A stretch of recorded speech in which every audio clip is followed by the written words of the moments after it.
ease your dusty mood, don't vibe with me. You are old and so therefore I must say 10 for dinosaur. Hey. Okay, boomer. Whatever you say, boomer. Okay, boomer. Whatever you say, boomer. Okay, boomer. Whatever you say, boomer. Okay, boomer. Okie dokie, boomer.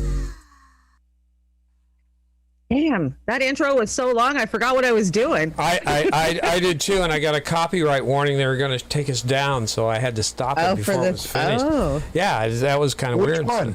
The cellos. Yeah, you can't that Thunderstruck is copyrighted, and I don't think that we are actually live on the Natural Progressive. No, we're not. It's dead. Okay. Something's wrong over there tonight. Thank dead. God. Hi, can you hear us in the stream over there on Raw Media Live? Just checking out. Can you hear us now? Who's that Welcome, Pasta. More Pasta. Yeah, we'll just ignore Pasta. Who is this guy? Yeah. What's up, ACDC? I was just about to say, man, that's why I love Roar Media, man. You guys get these things out there that are so much fun. I was loving that cello battle right there. And YouTube has no right to copyright strike that shit. That ain't the original song. That's a cello. Yeah, exactly. Yeah, that's wow, though. Yeah, this is why I love Roar. You guys know how to bring it. You know. Yeah, we're trying. We take We take strikes weekly, daily. I mean, we but get we're them every still show. used to. Yeah, we do too. We're just over it. It's like if you're not gonna make, they make them private. Like, yeah. Yeah. The intro to our show, they copyright strike us on that. It's ours. It's like. Hello. Hello. Yeah, there's a way around it. You got some people that recognize you in here, Mr. Pasta. I don't know. Shayar and Joey Love and oh my gosh, look at all those people. Out of the park intro, Brent McKinney. Love that cello too. We need more people here today. We got an important show. We got the fam together. I'm with the people I love the most. And let's just share this out there, guys. Let's get people on Rockfin. Let's get people on YouTube. Let's have a powerhouse show with the people I love the most. I really do, and I appreciate you guys bringing me on.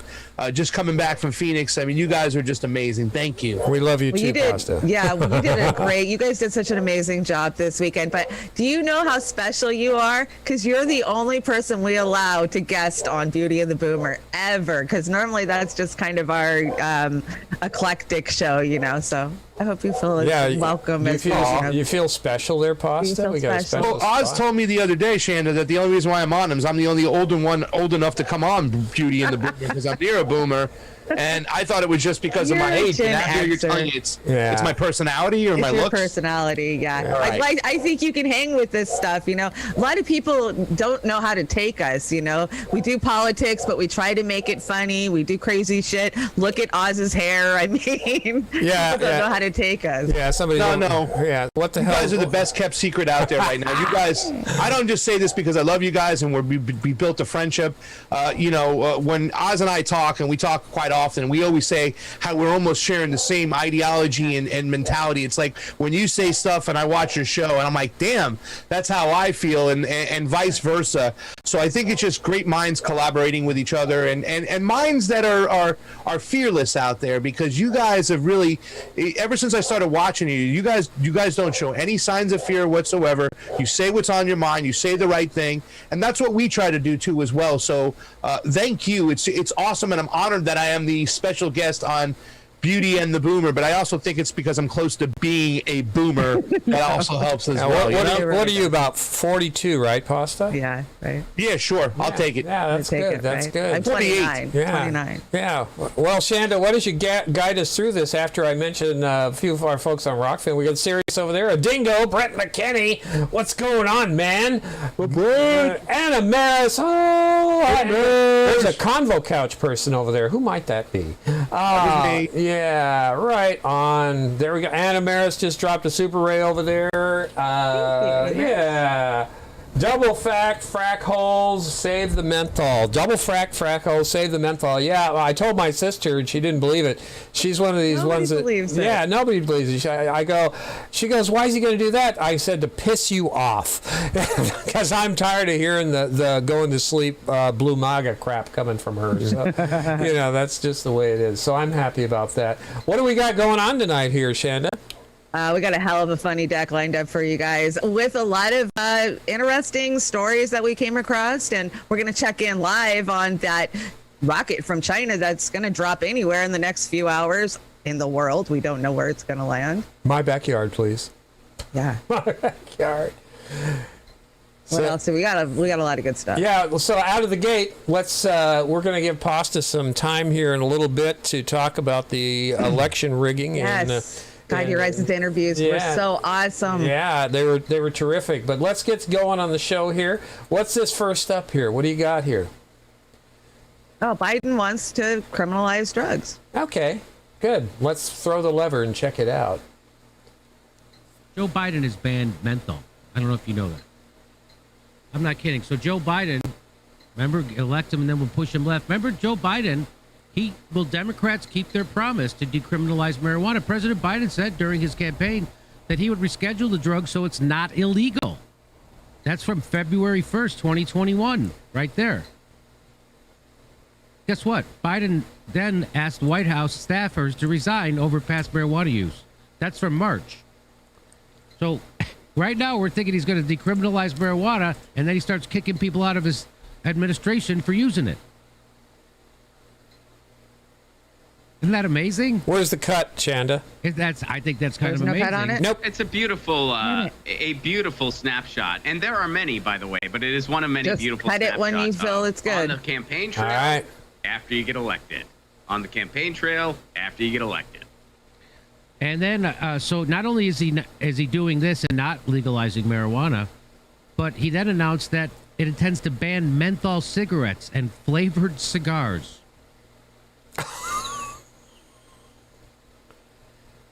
I won't ban fracking, but I will ban Swisher Sweets. Is he gonna ban pot candies in states that legalize weed too, or what? This is just so fucking disgusting. This is just an example of the lies that they'll tell out on the campaign trail to get some votes from some neolibs and then to turn face. It's what they always do. Pasta, what do you think, man? Are you gonna have to quit smoking those candy cigarettes or what? Well, I use grape Swisher Sweets. White Owl grapes, white grape. White Owl white grape or whatnot for my blunts, and that's kind of scary. And, one thing Ron has to stay corrected on is on the campaign trail after he got selected, not elected, after he got selected. Really, to tell you the truth, you can already hear the virtue signaling coming out of this, right? Well, menthol cigarettes affects people of color, so we're doing it for them because we want to be good to help save lives of people of color. But really what you're doing is you're just being so belittling and trying to put everybody that, as a person of color, is a monolith that thinks the same way or does the same thing. It's just disgusting. And once again, it's just further proof that the neolibs are just as bad, if not worse, than the Republicans on the right. This is disgusting. Yeah, it's pretty horror show. I gotta say, this is just too far.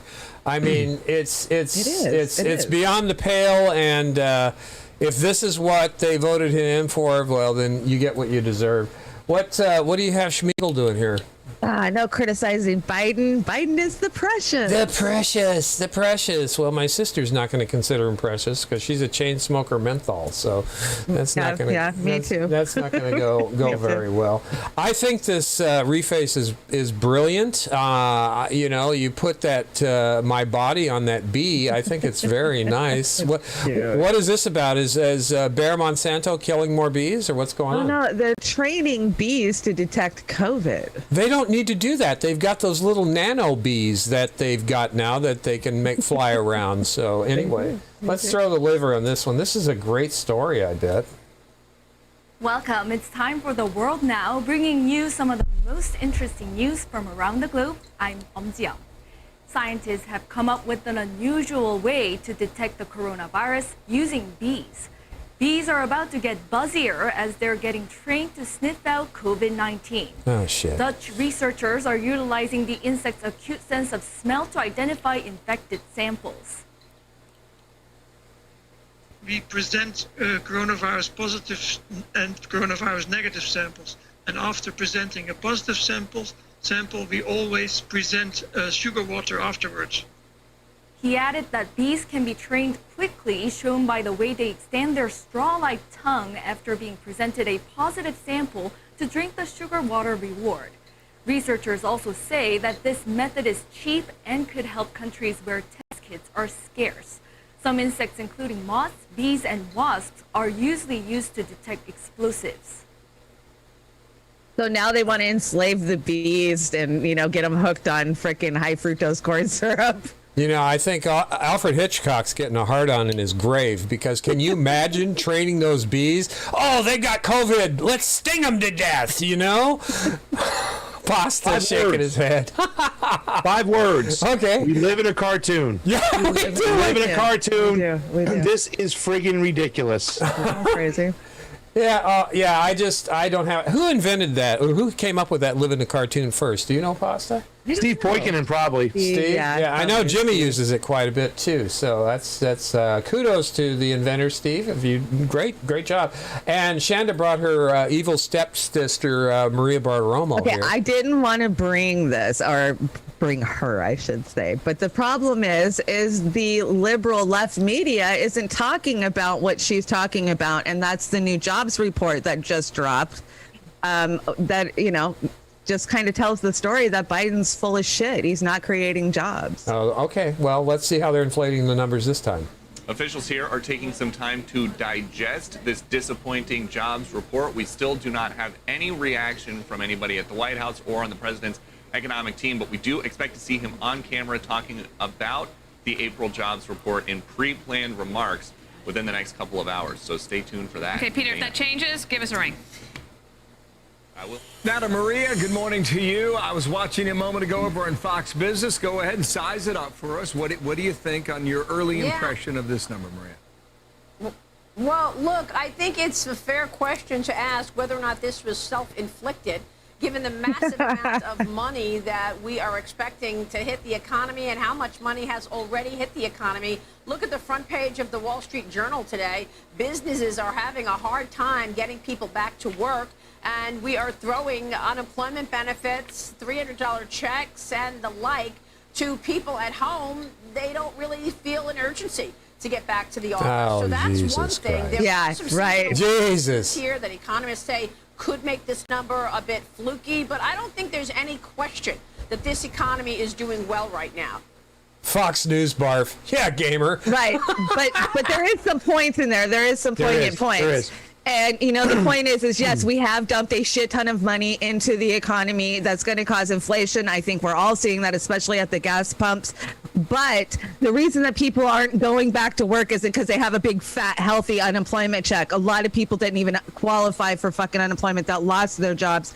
The reason is they don't want these low-wage fucking jobs that pay them nothing and give them no hours. Bingo.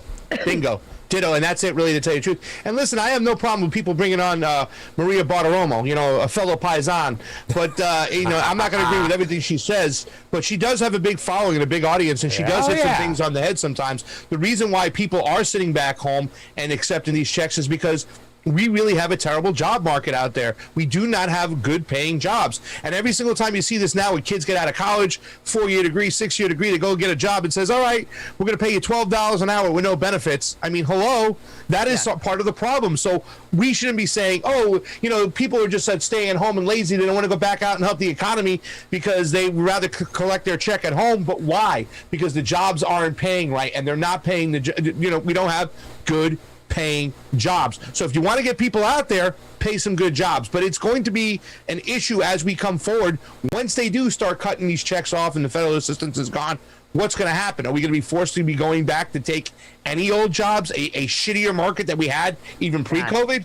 So we should be talking about the job market itself. So even though she's kind of doing her little right-wing kind of the moochers off the system that are just mooching off the system, and they always have that kind of attitude that homeless people have phones, oh my God, and stuff like that. Yeah. No. Let's look a little bit deeper. Let's look at it in a more nuanced approach. It's the fact that we don't have good paying jobs, and we need to change that. No, you're absolutely right, Pasta. I mean, again, we have to start talking to everybody, and I give all of them shit. MSNBS and Fox and everybody. But yeah, the thing that irritates me the most is that they come on strong with some actual truthing, and then they finish with those goddamn rhetorical talking points that they're fed. With their narrative. They're paid to do that. Rachel gets $30,000 a day for her horse shit, and people just love her. And probably Maria's following the same too. And I got to tell both of you, I bet these people at their core want to do the right thing, but they're saying shit. Like Jimmy said before, if they paid me $30,000 a day, I'd talk their shit too, right? So, there again, maybe they're getting some satisfaction in bringing half truths. That's all I can say. I'll do it for $20,000 a show, by the way. I'm sure you will. Now, you were paging through a magazine the other day, right? Actually, I think I got this from Joy. Savage Joy, and it says Rachel Ray finds inspiration in cooking her family and her dog. Punctuation, people, it matters. Yeah, absolutely. That's probably a big one. Somebody got fired, I'm sure. Yes, half truth is spin. That's what you do, Great Goblin. I know. That's yeah. But those of us who have some pretty decent bullshit detectors can usually glean something out of it. Now, you brought this one. This is a great one from our sister Abby Martin, right? Yeah, this dropped yesterday afternoon. The CIA put this freaking woke video out there. I'm sure you've seen it. A bunch of us have covered it, but Abby just nails it down. Recently, the CIA released a video that was pretty shocking, embracing a radical inclusivity in the agency. It's now known as the woke CIA ad. I'm a woman of color. I am a mom. I am a cisgender millennial who's been diagnosed with generalized anxiety disorder. I am intersectional. I refuse to internalize misguided patriarchal ideas of what a woman can or should be. My parents left everything they knew and loved to expose me to opportunities they never had. Because of them, I stand here today a proud first-generation Latina and officer at CIA. Wow. There's a lot to unpack here. Yeah. First of all, this looks like a parody of what conservatives depict as what the left is. It's so cartoonishly over the top, it's hard to believe it's real. So what does it all mean? Has the CIA adopted real progressivism and equality? Of course not. This is a good old-fashioned PSYOP, or psychological operation, to indoctrinate a new generation of teenagers with the idea that the CIA is pretty cool. Oh, and Jesus. No, not because the CIA has been taken over by the left. The political and military establishment know that the young generation is increasingly turning to radical politics. That means things like anti-racism and trans equality in conjunction with anti-capitalism and anti-imperialism. This generation was not indoctrinated by the intense nationalist propaganda of the 9/11 era. It's a generation that grew up with the end stages of the U.S. empire's senseless bloodbaths in Iraq and Afghanistan. It sees the systemic failures of capitalism. That's a big problem for an organization that needs to plan future wars without much resistance and needs to recruit a sector of the population to fill its ranks. To do that, they need a rebrand. They need a new marketing campaign to overshadow their image as purveyors of torture and mass murder of civilians. In other words, they need new propaganda. They need a PSYOP to brainwash young people who aren't as familiar with the CIA's notoriously murderous history, which is exactly who they are targeting with this ad. In fact, they recently admitted they're recruiting kids right out of high school already. And here's the biggest irony. While the CIA claims to be socially progressive, they're only talking about how they treat their own. Throughout the CIA's entire history, and until this very day, they've done nothing but actually attack and overthrow governments that are advancing social progress by installing or backing reactionary governments that use extreme violence to smash women, indigenous peoples, and other marginalized groups. Well, what do you think about that there, Pasta? Well, she said something. The CIA hasn't been taken over by the left, but the left has been taken over by the CIA. I think that's what we have to point out too, as well. And them using this whole woke kind of culture, this intersectional imperialism is what I like to call it, or is intersectional fascism was the other word they used too as well.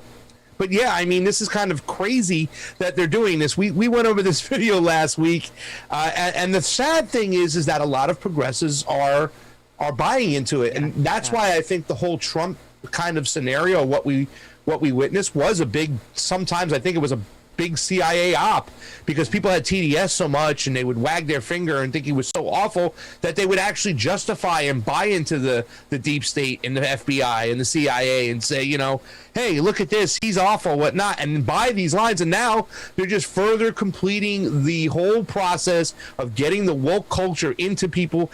And also, let's talk about Hollywood. How did they play a part for this years? Every single show was this FBI agent and this CIA agent and this intelligence community and all these shows and stuff like that to make them look cool. So when you hear somebody say, well, what do you want to go to school for? You want to be a lawyer, or you want to be or a doctor or whatnot? Like, no, I want to be a forensic auditor for the FBI. They think this shit is cool, and now it's come to fruition. I want to be crazy to me is all the CIA agents I've met were Republican, were GOPs. Yeah, they tried. Not anymore. Yeah. That's how close they are. They're the same party. It's the same party. Like I said, it's the CIA hasn't taken over the left hasn't taken over the CIA. The CIA is taking over the left. You know what I'm saying? Yeah. Or am I saying it right? Yeah, They've got it right. They got it under control now. Yeah.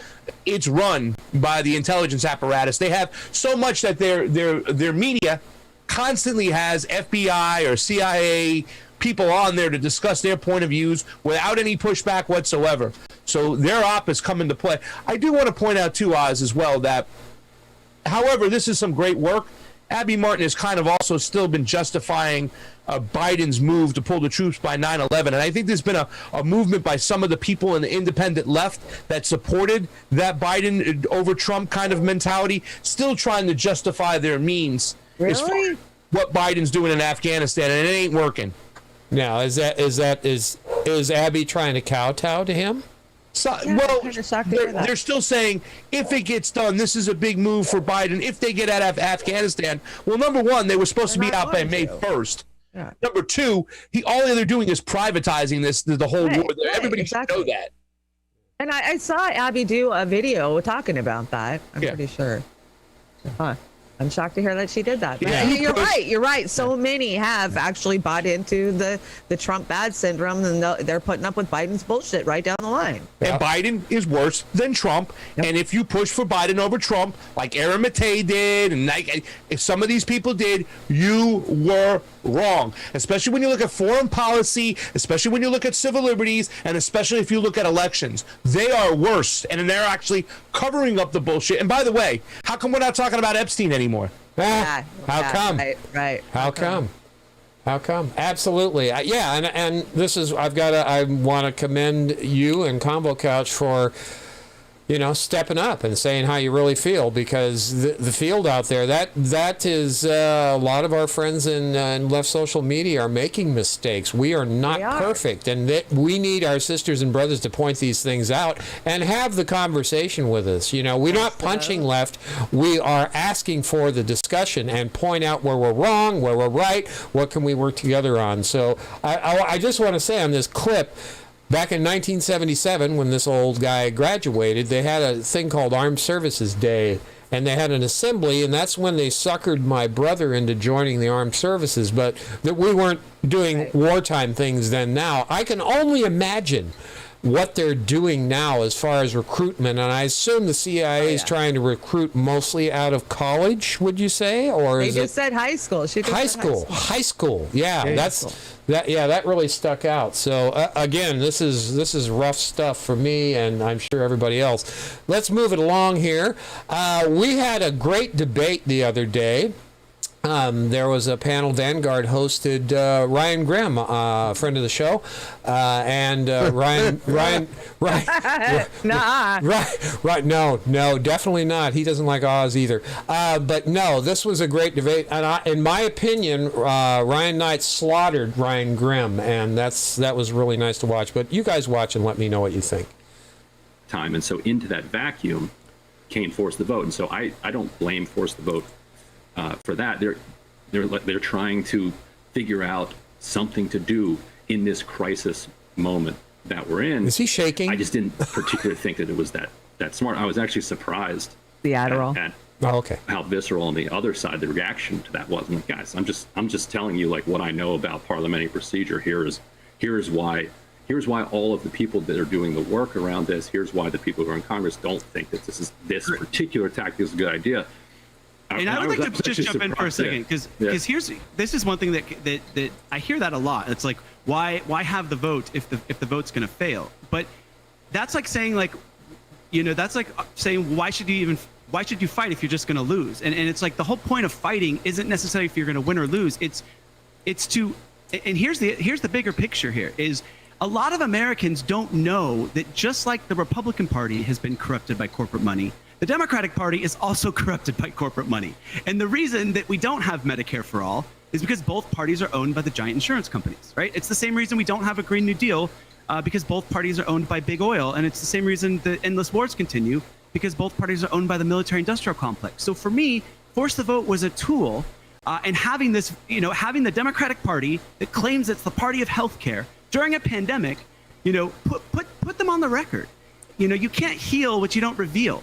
Get these Democrats on the record that go and spout these platitudes on CNN and MSNBC and say they're for universal health care and actually put some pressure on them and see what happens. Because I'll tell you what, the Democrats who vote against Medicare for all during a pandemic, that's going to open up to a broader audience and a lot of people who just kind of get their news on corporate media and aren't aware of just how corrupt most of the Democratic Party is, or I would say all of the Democratic Party is corrupt, in my opinion.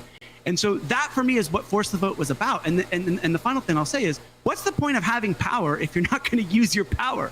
Like, what was the point? We just found out from Cori Bush I think it was last week or a few days ago, the days are blending together, that she said that no, the squad doesn't vote together as a block, that they vote individually. And it's like, well, what's the whole point? Like, the whole point was for the squad to vote as a block and to have some power to fight for the working class.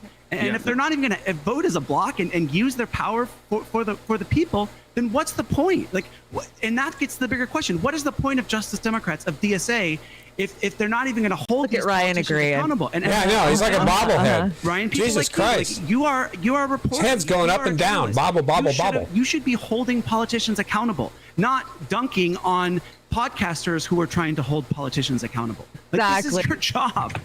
I'm sorry. And so when you have he's pissed. Look at him. You have politicians like AOC and the squad. They took money from poor and working class people to get power. And so if you take money from poor and working class people, you have a responsibility to use that seat to fight for poor and working class people and fight for the policies that you campaigned on. And we've seen now in the last 4 months, we've seen a total retreat, a fold from these progressives. I mean, progressives in Congress should be making the case for why Joe Biden should do more to meet the urgency of this moment. Instead, Pramila Jayapal is giving him an A, and AOC is saying he's exceeding expectations when he's not even fighting for his moderate promises, like a public option and the $15 minimum wage. And so we've just seen all this gaslighting by the corporate media that Joe Biden is the next FDR when he's governing like a right-wing capitalist and imperialist. And all these platitudes aren't going to put food on anyone's table or give anyone health care.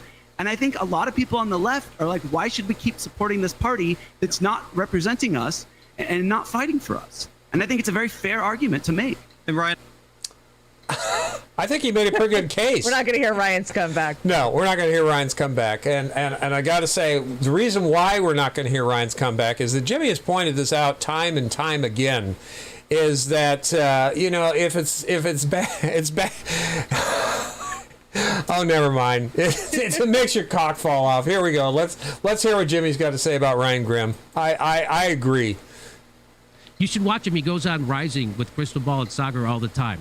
He's got a contract, I guess, with The Hill. You should, if you want to have if you ever wondered, Could someone be so boring that my cock actually falls off? Yes. Watch that. Watch when he comes on Rising. You'll go like, oh my God, what happened to your cock, honey? I was watching Ryan Grimm on Rising and my cock literally got bored off. Yeah, sorry, Ryan. It's true. It's true. Pasta, got some input there, buddy? I mean, we all know what Ryan Grimm is at this point. You know what I'm saying? And it is it's so weird because you see him shaking his head yes the whole time. He's agreeing and stuff, but then he's going to counteract and speak directly against that. And also this little kind of like this snotty little, well, I know about, parliamentarian stuff and I understand how the law works and people are just acting there on their emotions. So they should just shut up and listen and stuff and see that it was a bad tactic. And meanwhile, Ryan Knight, who as of late has been doing some great stuff, putting his word out there, kind of retracting on what he says and whatnot. And he said some stuff in the past. He even said something today, like he was supporting Nina Turner. And I was like, wait a second, brother. You were just talking about the Democratic Party and how they've been sold out, whatnot. You can't make excuses. Nina ran as a Democrat. You have to hold her to the same standards. But all in all, I don't want to harp on the negative. Aside from that, he's been doing a lot of positive work out there and pointing out some things, and he has a great audience to do so.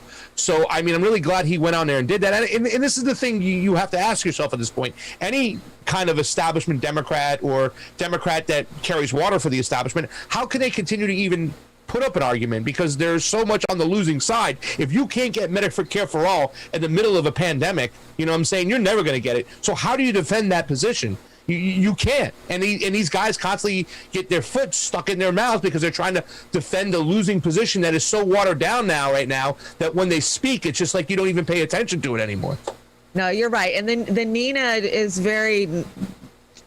That one's tricky. I mean, I kind of handle Nina like I do Bernie. If she needed my support and I was in her district, hell yeah, I would vote for her. But it's my responsibility to call out the hypocrisy of the shit she's doing and saying right now and how it goes against everything that she said for the years leading up to it. And let me say this. You're a bigger person than me, Chanda, because I will not vote for a Democrat anymore. No, I know. I agree. Like this. I'm not doing it anymore. We have some candidates out there. I love them. I personally know these people. I have friends that I love personally that are going to run as a Democrat again. And one comes into mind, Christina Oliva, who I'm not too close friends with. I met her a couple times, but she's an amazing candidate, and she showed up for Action for Assange. She's talking about civil liberties. She understands elections. She's going to run as a Democrat. And I said, I'm not going to vote for you. I'm not going to support you. I mean, I'm not in her district, but I'm not going to do it. You know what I'm saying? I'm just not going to do it. People have to get outside that party and stop. You're right. Ryan Knight has acknowledged it. Everybody else needs to acknowledge it. It's a dead party. It's bought off. You're not going to change it. Just go away. Get out of that party. And if you're a candidate, stop using the excuse that, well, I'm running in the Democratic Party so I can call the other Democrats out inside the party because it provides me that platform. Yeah, no one cares outside that party. Yeah. Most people are independents. Go to the independents and get them. Sorry, Chanda. Yeah, no, if you truly call them out inside the party, all they do is shut you out. So, it doesn't matter. You're not going to change anything inside the party. You're absolutely right. I've seen it firsthand. And fortunately, I haven't had to vote for a Democrat lately. I mean, I voted Green Party, I'm not voting Democratic anymore because I see them for what they truly are. Yeah, here's the thing. If we are going to be honest with ourselves, we were talking about self-checkouts last night. I won't go through a self-checkout because that's a crux against labor at the markets. I won't do a kiosk if I were to go to a fast food store, which I don't anymore.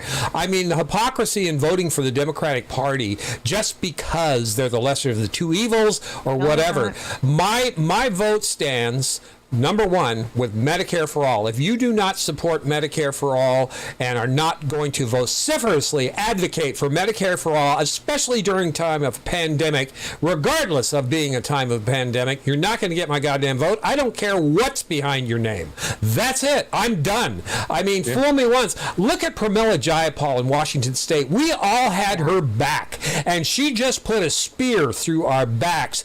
Oh, Biden's exceeded our expectations 100%. A plus. You know, it's like vomit, vomit, vomit. I don't even go after her. She's not real anymore. She's another one of these cucks that are working for the establishment, trying to sheepdog more people into the party because of identity, because of, oh, we can't have the Republicans come in and take over, all that horse shit. So that little diatribe is where I'm at. That is why I will only look at the person for where they stand on policy. Screw the parties anymore, because we have a duopoly in this country. So run on what you say and fight for it, or you don't get my goddamn vote.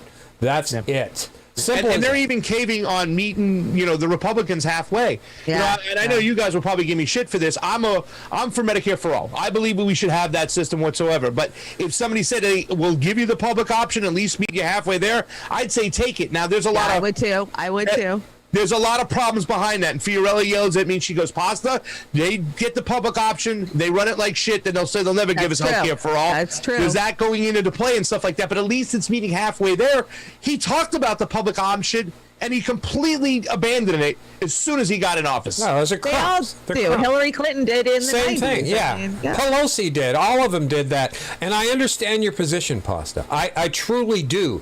But you're the man that talked about being a poker player. You have to be in there, and you've got to be ready to win that game. And if you give these bastards an inch on anything, or if you accept something that's below what's necessary to save lives on a daily basis, because people that don't have health care in this country are dying by the thousands, if not millions, at some point in time. So fuck anything except a universal, fully funded Medicare for all. That's it. We have to play hardball with them, because they're playing hardball with us on a daily basis. But I appreciate your position. I'm with Fee on that 100%. Yeah. I you know what? The more I'm talked to about it, the more I probably agree with it. But I'm just desperate to get something for some of the people out there. Sure. Yeah. There are people out there who says they get the public option, they nail it, then we get universal health care. I don't know if that's the case right now, but when it comes to health care, I'm desperate for something, because there are so many people out there. And also too, Oz, there's a lot of people I've met out there in healthcare that they might not want like westernized Medicare. They want Eastern Medicare, where they can spend money on acupuncture, a holistic style medicine and stuff. So I know this argument and this debate needs to go on, but by God, where the hell are we at right now that we don't have, we don't have Medicare for all in the middle of a goddamn pandemic? Yeah. That is just ludicrous. It is. I think, can't even get them to talk about it. Chanda, wouldn't you say at the minimum we need Canada's system at the minimum? Right, and the argument that they're gonna no matter what we finally get, what crumbs we get, and we try to roll out, say we get whole Washington passed up here in Washington State, they are going to attack it from every which way that they can to try to make it fail, because they don't want it to be the example of how to do it around for the rest of the country. So I mean, it's going to be a fight, even if we do go to the people and get the people to and they have been shadow blocking whole Washington ever since 2015. And they've been using their minions like Annette Cleveland and Eileen Cody and the rest of the cabal, Rick Larson in Washington State. And your state has them too. You have that Anthony Rendon down there. That guy is a healthcare criminal. He is a criminal. So and he shelved it. And guess who he ran against? Maria Estrada. And guess whose election stinks of just fugaziness? His election. Absolutely. And that young lady who gave Biden an A, what is her signature piece of legislation out there? What is it? Twitter's.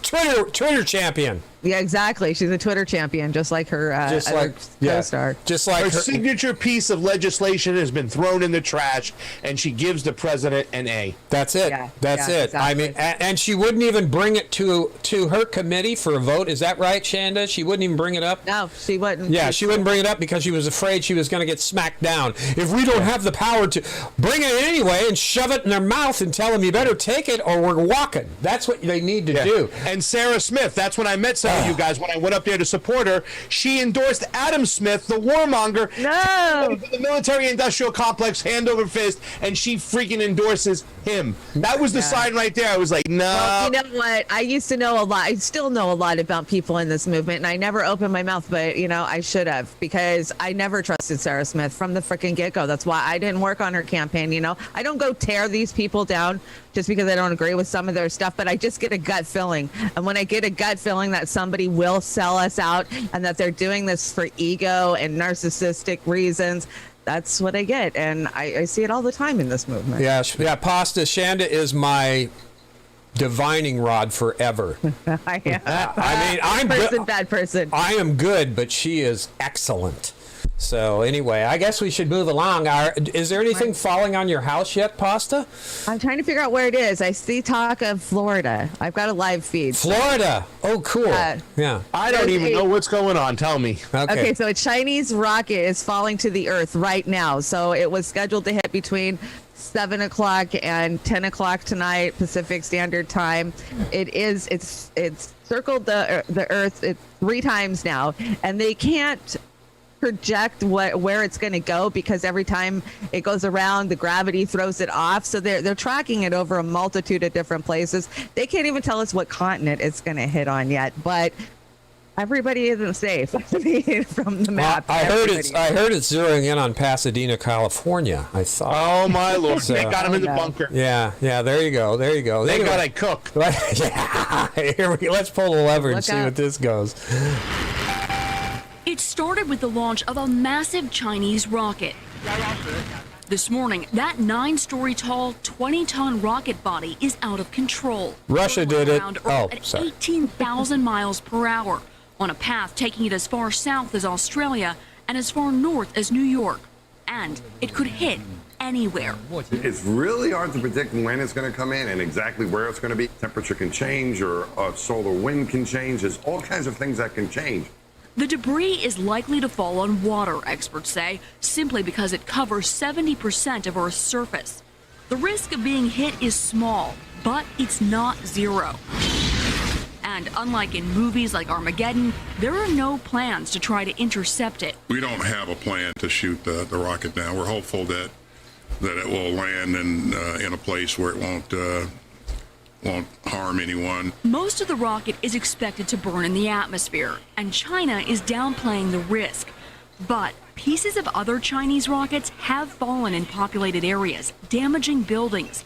Last year, debris from a similar Chinese rocket body fell on the Ivory Coast in West Africa. Wow. When you put something in space, you have a responsibility to take care of it. This morning, U.S. Space Command is following the situation closely and posting regular online updates. The latest prediction puts the window between Saturday night and Sunday morning. But where is still anyone's guess. Wow, that looks exciting. Not. There's so much space junk in the atmosphere. I'm surprised this doesn't happen more often. Chanda, do you have anything up to date to this minute now? Right, so the next slide, I have a live feed from Agenda Free, who's been tracking it all night with lots of other sites. You can pretty much just type in Chinese rocket live and you can find a feed. It looks like they just made an official statement of where it is, but reading the subtitles, I haven't caught where it's at yet. Okay. The rocket is down. It indicates the rocket is down. U.S. Space Agency indicates the rocket is down, but I don't know where yet. So I don't need to go out in the backyard and look. Nope. Right. I'm safe. You're safe. I think you're safe. You're it looks safe. like it's on the ground. You're safe. You're safe. I wanna give our super rays out there some love. I want to Brett McKinney over on the Rockfin. Brent is responding to Anna Maris, and meanwhile, oh, it's jumping on me. Wow, is it jumping on me? A Blue Ocean event could be just a few years away, escalating feedback loops never seen before in the history of humankind. Absolutely. We've been talking about Blue Ocean events for the last God knows how long.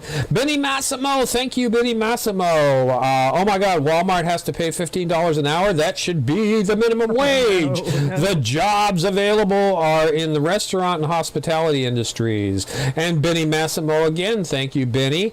Corporate totalitarians in full collusion with the MSM, big tech, are making the CIA cool, disgusting. We must break up big tech. Yeah, I absolutely agree, and we so much appreciate the super rays. When you drop them here, they're always appreciated on Beauty and the Boomer. So that's we're going to have an always appreciated contest. I got you a couple times last night. Too. Yeah, we're getting you there. Chuck Simon though. Yeah, yeah. Chanda brought a Mother's Day card for us. You want to read that, Chanda? It did. It said, "Happy Mother's Day. You assumed my gender. I'm sorry. I forgot you're a Democrat." Oops. Oops. Oops. Amen and a woman. Amen and a woman. Happy Mother's Day to all the moms out there. Yeah, happy Mom's Day. Enjoy your day. My daughter's going to call me tomorrow and wish me happy Mother's Day because I was a single dad raising a little girl, and she got to do everything that every little girl would get to do, regardless of her papa. So that's great. I really appreciate that. I have a big clip here, and Chanda, you want to talk about this for a second? Okay, so you guys know I will cut things like I try to keep them under like 2 minutes. This is like almost a 5-minute clip, but I can't cut it anywhere because it's that fucking funny. It just dropped this afternoon. It is so funny. All right, go to the bathroom, everybody, and we will play this clip. I've got it in my ear. Here we go. Hey, this is Jimmy. Who's this? Hi there, Jimmy. This is Bill Gates.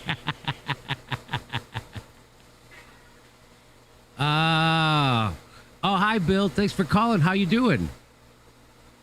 Well, you know, I guess you've heard by now that Melinda and I are getting a divorce.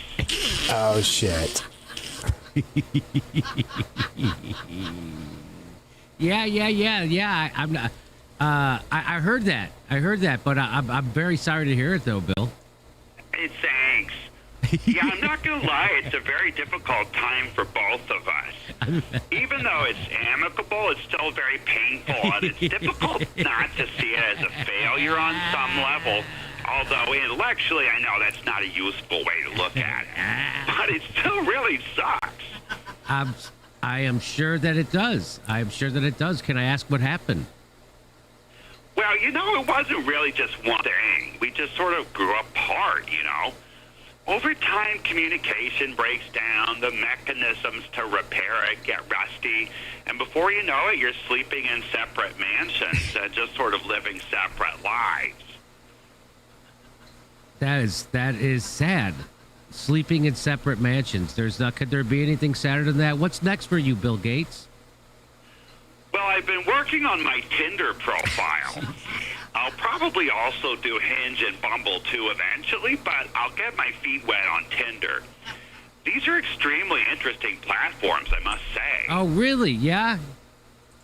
Yeah, I think it's fair to say creating a miniature dating profile for one of these mobile platforms is sort of a modern art form that just came about in the last 10 years. Yeah. Have you ever had a Tinder profile, Jimmy? No, I have not. Listen to Steph. She's dying. First, you have to choose pictures of yourself, which is absolute torture. It's like, how do I convey that I'm one of the richest men in the world without making obvious that I'm trying to convey that? It's a real conundrum. Yeah. And at the same time, making sure all my best angles are highlighted. Right, yeah. Highlight the angles. Yeah, and all the philanthropy that I do. So, yeah, I'm definitely using one where I'm posing with some African kid next to malaria nets that I donated. Oh, got it. I see. I also threw a gym selfie in there just to seem relatable. I also did sort of a gag pic where I'm holding up a fish at Machu Picchu as a joke. It's, you know, photoshopped, of course. Oh, very funny, Bill. Thanks, but the real prickly pear is the bio. How do you sum yourself up in just a few characters, especially if you are one of the legendary titans of the tech industry? It's nearly impossible. Jimmy, can I run my bio by you? Sure, why not, Bill? Okay. Hi, I'm enjoyer, sandwich connoisseur, Microsoft founder. Oh, you use Apple? Well, you're a dumb bitch, JK. Looking for a woman who is young, hot, voluptuous, solid 10, but 9s will be considered, who, like me, can't wait to go back to a movie theater again. Big fan of the Seattle Seahawks and going on television and talking about things I am not an expert in. Yeah. Half Asians are fine, but no full ones, please. The pandemic is over finally. Time to get some shine on my D. What do you think? Bill, that bio makes you sound like an absolute ghoul. Is that good or bad? Bad. That's bad. Okay, well, we'll take it back to committee. I know this process well. We'll make it work. Wait, other people helped you write that? Who? Other 60-year-old white men in the tech industry. Ask the type of women you would like to match with to help you write the bio. They are avoiding me. Shit. Got about a minute left. Literally walking the other way when they see me. One young gal threw down a smoke bomb and escaped through a panel in the ceiling. Well, what does that tell you about your prospects with these women, Bill? Easy, Jimmy. That this is yet another problem to be solved by technology. Okay. Well, good luck with that, buddy. Also, I'm a billionaire and I can have whatever I want. Bye, loser. That's the key there.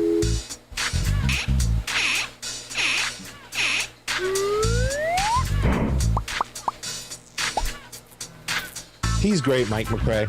Mike McRae is so funny. And, I don't think he was doing Bill Gates up until recently. And I think he's doing a great job. Yeah. Hey, everybody, this is the part where I tell you where all our live we shows know, Jimmy, are. you don't have any live shows. And then this is why I tell you we're joining our... I got to say, Pasta had to step out for a minute, and I've got a clip of that while that clip was going. And it's right here because he got a call, and this is how fast he is when he jumps out of a group and gets right back. It's a quick change artist. You're looking good there, Super P. Jesus. I like being the Joker more than Superman, to be honest. Well, I'll take it. I mean, that's a great Superman. Look at that guy's. Look at that goatee that guy's got. Yeah, I mean, God, sexy man. Shanda and I were trying to figure out how to put a P on his chest instead of an S. That's what I want there. I was going to say I'd rather have a P than an S, but I'll take the S. Yeah, we're working on it. We're working on it. Next show, next Beauty and the Boomer. We'll get there. Hey, we've got upgrades. We've got lots of upgrades coming. We want to share with our sisters and brothers. I think you'll find them handy. By the way, guys, funny thing, Chanda, somebody said in that Arizona audit chat that I told you that's turned into a QAnon chat, somebody said, I'm surprised that Chinese rocket didn't land on the audit going on in Maricopa County. Oh, yeah. There was too much security for it to land. I had to give him that. We live streamed we restreamed your stream because we were doing tech things, trying to make ourselves, make the studio crash. And I turned it into a team sport because they all had their different colors on, the blue, the green, the red. Oh, yeah. What do you got here, Chanda? You brought cobweb-covered skeleton? Cobweb-covered skeleton gripping Senate desk expected to seek a 15th term. Jesus Christ, that's not Nancy Pelosi. Who is that? Yeah, you could put that on a lot of them, right? Oh, Jesus. I think Larson's shooting for that one. I brought this. I'm so bored with how they announce athletic events, and I'm not a big sport guy, but this gal's name was do you remember her name? Oh, it's a fancy name. She's the gymnast that won all that great stuff last year. But this is how I would like to see our events cast by sportscasters in this country. So check it out. Let me know if you approve or appreciate it. Do it? Oh dear, are those imaginary whips? Is she pretending to whip someone? Wow. Oh, okay, yeah, code of conduct. Here's a big run up, flippy 1, spinny 2, flippy spinny, and BAM! Fatality. Fuck me dead. What a golden artistic amalgamation of dance and sport. Creativity and athleticism. Absolute rip snorter. She does not do anything half-assed. Even her celebrations are a series of high tens, not high fives. I reckon Aquaman needs a sister in the next movie, and it should be Caitlin Ohashi. She sparks more Hayashi, than yeah. Marie Kondo. Look at that. 10 out of 10. Bloody group hugs all over the place. You can't get any better than that. She's like, fuck yes, ladies. Yeah, fuck yes. Let's go to the... Now, isn't that more entertaining? Don't you think?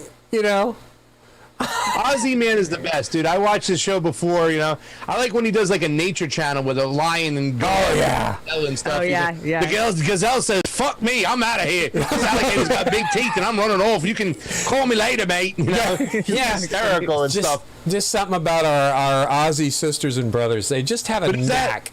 Yeah. Oz. Right. Who's that in the top left? Is that Shannon pulling the move over there? Right That's there. Shannon. I have to That say- is right now. That is just classic right there. That 1, 2, 3, whoop, ah, and then you With my the mankini, dance, the Brad Pitt dance. That's just awesome. I got my mankini there. That's really. I'm glad you cut it off at the waist there because I would overawe everybody if they saw what was going on below that frame. Yeah, I'm always thinking of you. Oh, thank you so much. And you were thinking of me when you brought this one tonight. I'm still throwing up. Oh, what the hell is that? That's not necessary. That's just That's wrong. That's wrong. Whatever. that's not necessary. I thought of it. What is this? A new vegan drink or what? I don't think so. Oh my God. Anyway, that's pretty bad. And then Chanda, of course, is got a little bit inspired again with Waldo. What is this, Chanda? Plot twist. Waldo finds himself. Yeah, and I'm looking in a mirror there. God, I've never looked so good. Thank you, Chanda. You're always looking out for me on Beauty and the Boomer. So The Hellman's thing, it's made me nauseous already. what? Don't Lucky Burritos here. Help me out, Lucky Burritos. Save Lucky me. Burrito, yes, over on the fin there.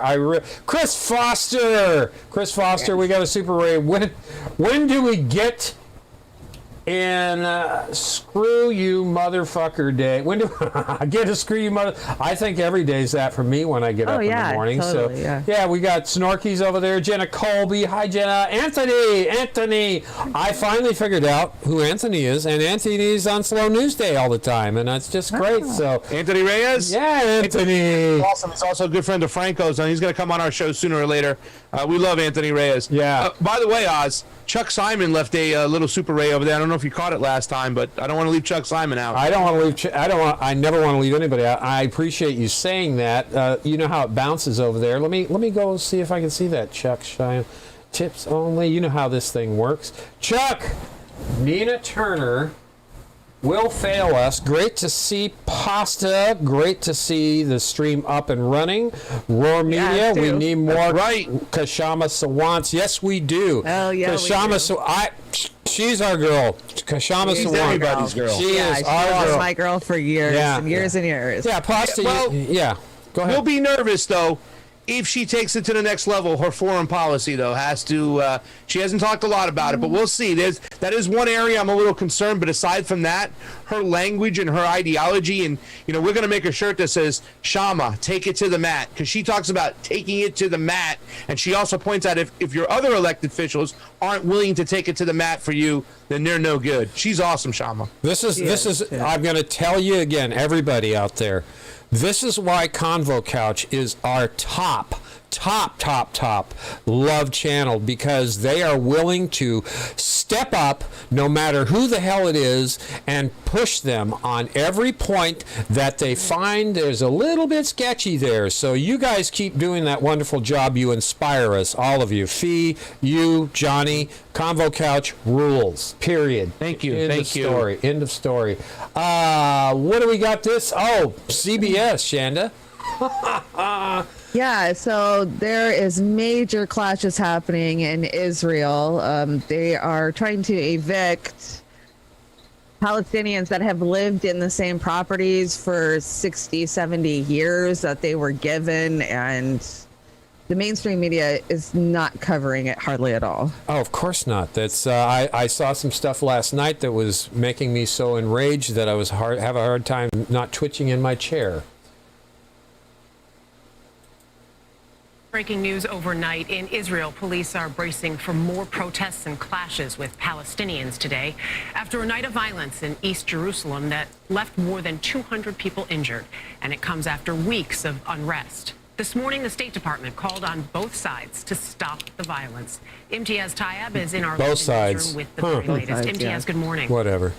And everyone, good morning. Well, tensions are at a fever pitch in East Jerusalem after protests over the possible evictions of Palestinian families from their homes spilled over into the Al-Aqsa Mosque complex, one of Islam's holiest sites. Now, Israeli police can be seen firing rubber-coated steel bullets and stun grenades at rock-throwing Palestinians. But it was this moment when worshippers offering evening prayers on the last Friday of the holy month of Ramadan were caught up in the violence that has sparked the most outrage. Hundreds can be seen fleeing for safety when thick plumes of tear gas flooded the prayer hall. Now, the intense protests have been going on for weeks now. Most of it centered in the East Jerusalem neighborhood of Sheikh Jarrah, where a number of Palestinian families are facing evictions from homes they've lived in since the 1950s by a group of Jewish settlers who claim the land as their own. Now, the State Department has said it was deeply concerned about the situation and has appealed for calm. But calm is unlikely. On Monday, Israel's Supreme Court will hold a hearing on the Sheikh Jarrah evictions, leaving many in the holy city bracing themselves for even more violence. It's just heartbreaking. It's heartbreaking to me that we as Americans just sit here and fucking condone this shit. We don't put sanctions on Israel. We just we give them money every fucking day. We're giving them millions of dollars to fight this shit. Yeah. And they get Medicare for all when we fund them as well. You know what I'm saying? And college. And it's weaponized. You talk out against it, you're anti-Semitic. Yes. That's the shit that's really just driving you crazy. I saw that video the other day where a female, she was yelling at this dude. She's like, why are you doing this? He's like, this is not my fault. I didn't do this. So even if I leave, you're still not getting your house back. So if I don't take it, somebody else will. And she's saying, are you kidding me? And really, to tell you the truth, this is disgusting now at this point. And any time you talk about against this, what do? They weaponize it. You're being anti-Semitic. No, you're not being anti-Semitic if you call out the Israeli government, the Netanyahu government, the fascist regime government. Yeah. They're awful. They're terrible. And everybody says that this both sides, we're going to stop both sides. Just look at the goddamn scoreboard of how many lives are lost on the Palestinian side compared to Israel. It's so lopsided. This isn't about both sides. This is about one side running amok. And enough is enough of this shit. It is enough. Yeah, I lost my shit back in 2000. Was it Chanda 2002? Rachel Corey, when they ran over her with a goddamn bulldozer. She 105 pounds. She was standing in front of a Palestinian's home trying to get them to stop from bulldozing it, and the bulldozer ran her right over. I was done. I had no sympathy for anybody there except for what a sad world we live in to let this shit happen and continue to happen. So just call me whatever you want, but number one, you better call me. I'm anti-bullshit, anti-war crime, anti-military industrial complex, anti-imperialism. That's me. Yeah. Come and get it, baby. So, and Oz, we don't just let it happen. We help facilitate. We pay for this shit. You're paying for this shit. No, and in a multitude of ways. And one of these days, I hope you and Chanda go into how the different ways we do pay for this stuff. So that might give people a wake-up call on what's really going on with their money, how they spend their lives, how they interact in our society. We're paying for that blood every day we go. You've got your buddy there, Tucker Carlson. What's up here, Chanda? Why does Tucker always look like a dog trying to understand a magic trick? Yeah, he needs to tilt his head. You need to reface that into one of those eye blinking ones. Can you do that? Oh yeah, I probably could. Please do that. I think that would be great, and they're creepy too, which is your moniker. We have is this Uncle Joe or is this something else? This is what do they call it? The Havana syndrome. If you remember quite a few years back in Cuba, they had this syndrome. They think it was some kind of microwave technology that was messing with the diplomats inside the embassy. So we've only heard rumors here and there, and the State Department kind of confirmed that it was happening, but they don't know what it is, but it's back. Why do you have me playing in a chocolate fountain? Is that a chocolate fountain? Yeah, that's a chocolate fountain. I'm making a little heart there.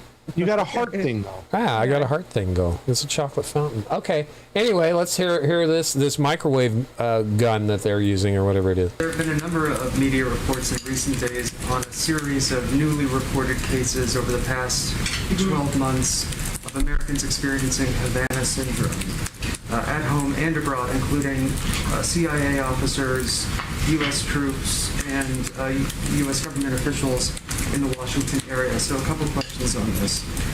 How concerned are you about these newly reported cases over the past couple months? Well, first, let me say that the health and well-being of American public servants is a paramount priority to the administration, and we take extremely seriously reports by our personnel of anomalous health incidents.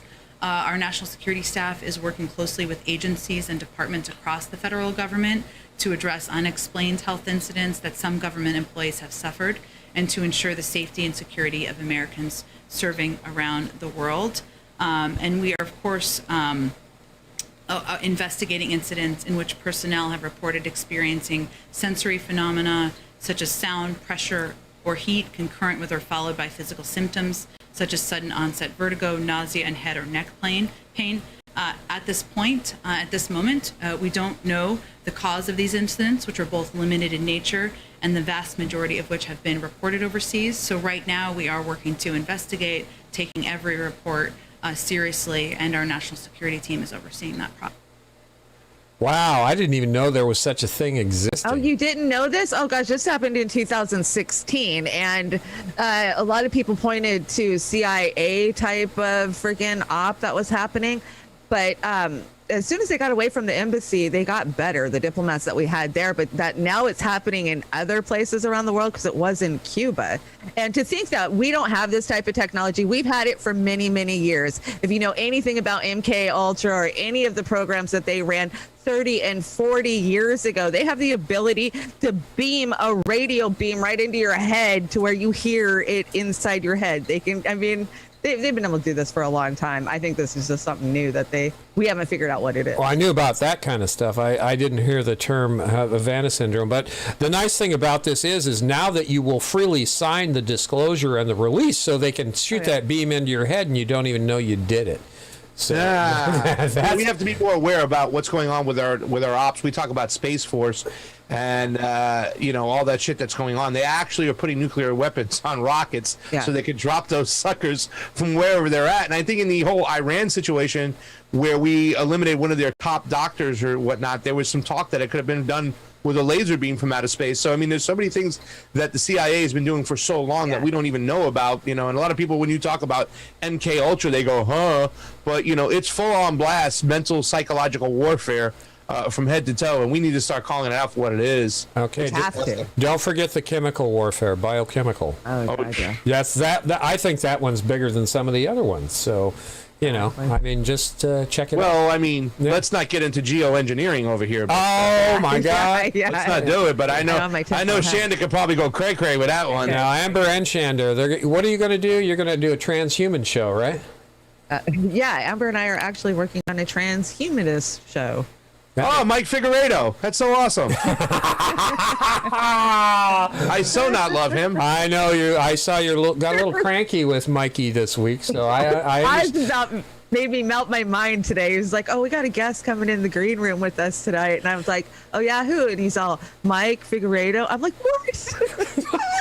She almost got up and threw the computer on the ground. No, so yeah, she's not happy with Mikey these days. I don't think some of our fams are. So well, at least he went out there and he tried to help out Joy. There are some stuff like that, but nice. I'm not gonna air my grievances out here right now and stuff like that. I know, and talking to him, he's very polite in person and stuff. We just don't agree on everything, and we never are. So, what do you got here in this meme?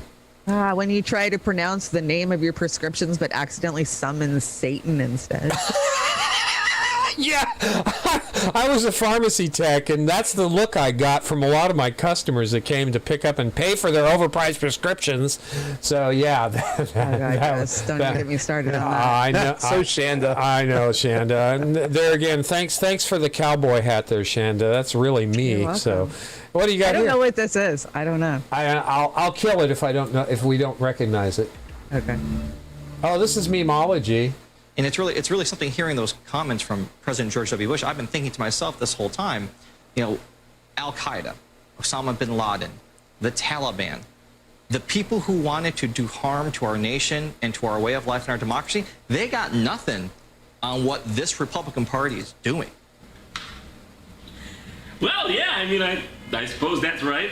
I think anything from that would be deviating from the norm. Al-Qaeda, Osama bin Laden, the Taliban, they got nothing on what this Republican Party is doing.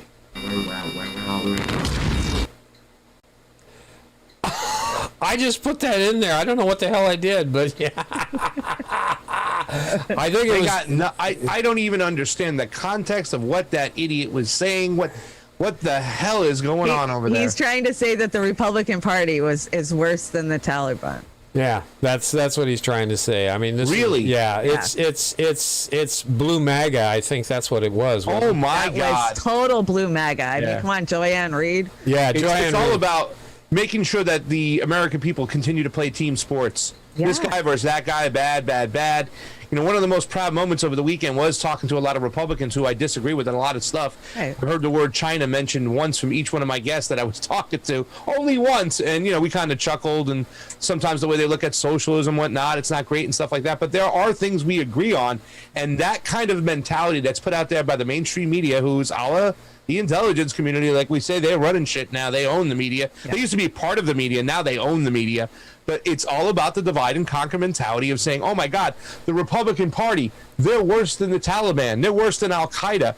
Are you frigging kidding me? Yeah, that's like Joe Biden is worse than Trump in so many ways, and I will argue that till Christ comes. At one point, did Trump get us involved in any more wars? Well, they do a lot of droning. No, I mean, first of all, we have to look more into what happened into Bolivia. And I don't think that's a war, but that's unnecessarily, let's turn our back on what's going on and let's kind of, I think there was some, I don't have evidence of that, but it was kind of awfully suspicious. And there was a lot of lithium there. And I know he wasn't letting China just get those contracts and run away with things. So I don't know if he was involved there. So we can't even put that on him there. But he did continue the policies in the global South. There are 3 reasons why I would never vote for Donald Trump. One was because he said that anybody who burns the flag should spend a year in prison. That's against our civil liberties, and that's just terrible. 3 was he didn't pardon Julian Assange, but number 2 was he had Juan Guaido on the floor as him, Nancy Pelosi, and all of them were standing to clap, as you have Nance coming up next as well. Yeah. So no, he did not necessarily start any new wars, but that's still not good enough. I appreciate the rhetoric, and I appreciate a lot of fact that the Trumpers are standing up and like, we need to end these endless wars because Trump said so, but the actions didn't kind of match the words. And in some cases in Afghanistan, the first 2 years they actually increased the bombing by like 75%. So no, he didn't get us involved in any new wars, but Chanda, that's a hell of a fucking low bar to set to say, hey, at least it didn't continue in any new wars.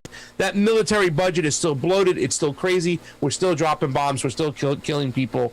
And he didn't do much to change it. He didn't do the extra thing that we're going to expect. And you better believe I'm trying to figure out what the next new war will be for Joe Biden and where he'll manufacture consent to do so. Yeah. And the saber rattling back with Russia has been just awful, and the mainstream media hasn't picked it up. In fact, they've kind of okayed it, but that's a low bar to set. It sucks that we say, at least Trump didn't start any new wars. Yeah. That's a shitty bar to set. I'm going to have to go back and look at that. I parsed it. If I parsed it like that, that was not the intent. But what I guess what I'm trying to say is that while Trump was in office, the Democrats seemed to full-throatedly support and vote for every goddamn thing he wanted to do. They encouraged it. They encouraged gave it. him whatever, So, this is D.C. has been smoke and mirrors ever since I was born, and it was just really horrible with Trump.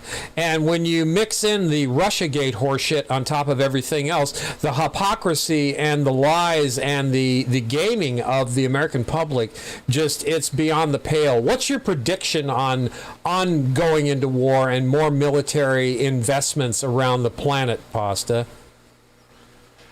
Like I said, I'm trying to think where's the next spot. I mean, you just look at Blinken's language; it's awful. Yeah, and let me say something, Oz.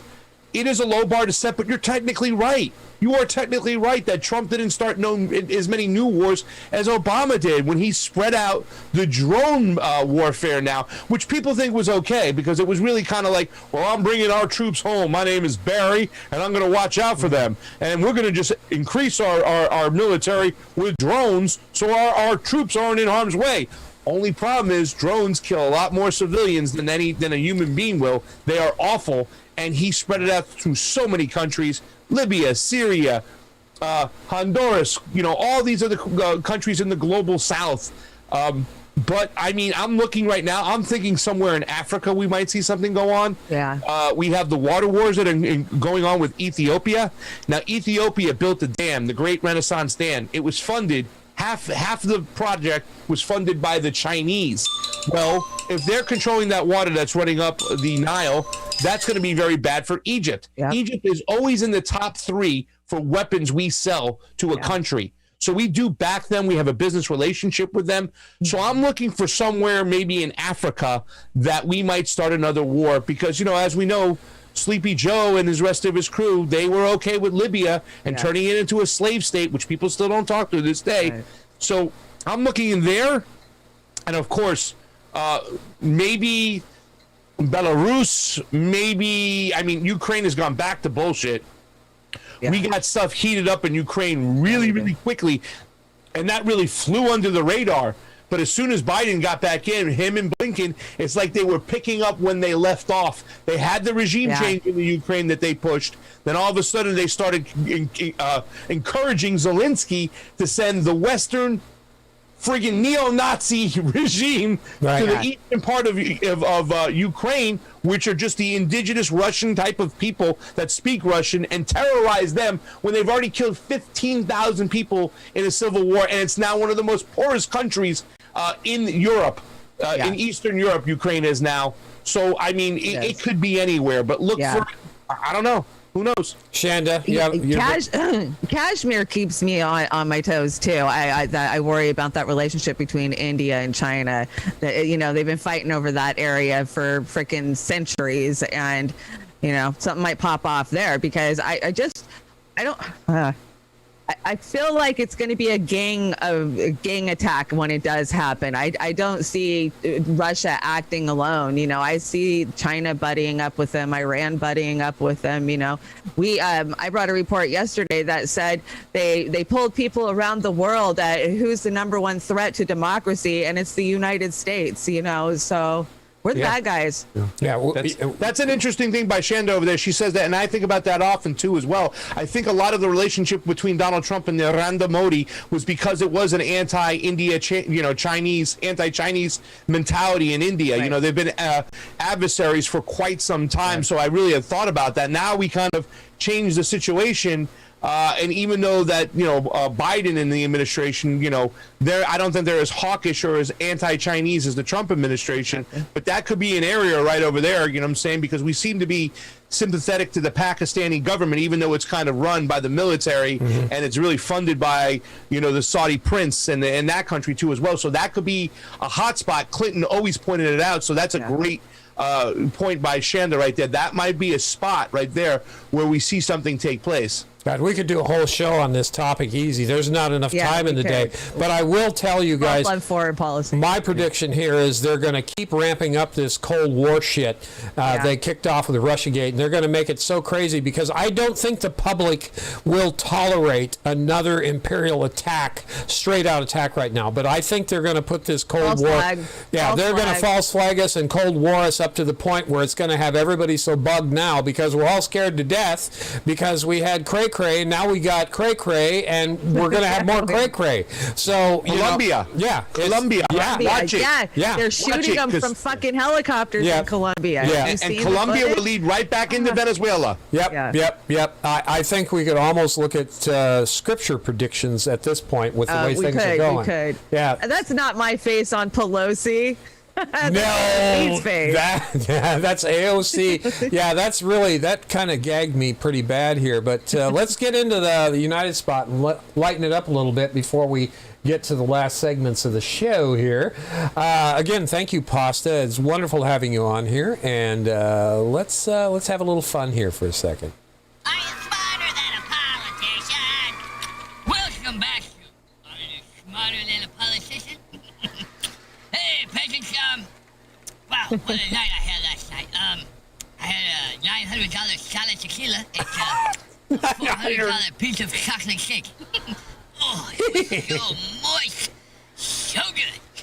I don't remember much after my second $900 shot of tequila, but I remember waking up with AstroTurf. I was eating AstroTurf.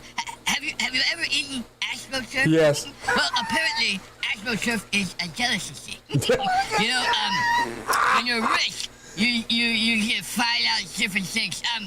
Like last night, I was eating at a 6-star restaurant. I didn't even know they had a 6-star restaurant. But you know, when you're rich, you find out things. Probably one of the best $20,000 dinners I've ever had. You know, it's like a steak, lobster, champagne, yada yada yada. But I'm sure you guys had a really good night too. I'm sorry you can't afford dinner. Maybe if you were more responsible with the $1,400 that I gave you, maybe you could eat at a 6-star restaurant. Yeah, right. But I hope you enjoyed your Hot Pockets or maybe your bowl of tricks this morning. Bowl of tricks? Does she say bowl of tricks? Yeah. Jesus, those guys are brutal over there. I love their stuff. Oh my God! What $1,400, right? Yeah, that $1,400. We'll get those checks out right away. That's what he said, right? What do you got here, Chanda? It's Stoner Corner. Acting like I don't have 150 edibles on me. I'm trying to get on a plane. Shit. I want an accident is eating an entire bag of chips by mistake. Yeah, that's because you got the munchies, right? And then the Bernie one says mid-conversation, you see how dirty the bong is. Oh, yes. It's an accident. Yeah, I get a lot of them in my life. It's an accident. Now I made this meme just for Chanda tonight because I appreciate all of her efforts. And this is our new promotion for Rockfin. If you want to come over to Rockfin and watch Chanda blow everybody away, this is how she does it. So if you have not subscribed through anybody over at Rockfin yet, consider subscribing through Roar Media or our sisters and brothers over at the Convo Couch, sister and brothers at the Convo Couch, or any of our friends and fams over there. But follow us all. Thank you so much. And you're looking good with the white hair, Chanda. It's kind of like natural for you, isn't it? What movie is that from? I think that's a video game or one of those. One of those. I thought it was The Last Airbender. Yeah, no. That's, by the way, that's my favorite of all time. Not the movie, but the little adventure. Yeah, The Last Airbender, Avatar, The Last Airbender. Great. A lot of people said the movie was shit, and they were so pissed at M. Night Shyamalan for making that crap movie. But they talk about the actual Last Airbender is one of the best. It is the best. Lori Jones from Slow News Day, she loves The Last Airbender. It is the best. The writing in that had so much heart and passion, and really kind of showed us, you know, in ways how society is today, and it was very pop culture in a big way. So What do we got with Steve Cutler? We've got a Pat the Batman fan too coming up here real soon. We were going to bring it in the beginning, but it didn't fit, so we put it in Pat the karaoke cause. Steve Cutler live. Just pull the lever, Chanda. Yeah, this is Shelter from the Storm. Right on, Live. Steve. Hi, Lucky. Go follow Burrito. Steve Cutler. Yeah, Steve Cutler. 'Twas in another lifetime, one of toil and blood. Blackness was a virtue, and the road was full of mud. Well, I came in from the wilderness, a creature void of form. Come in, she said, I give you shelter from the storm.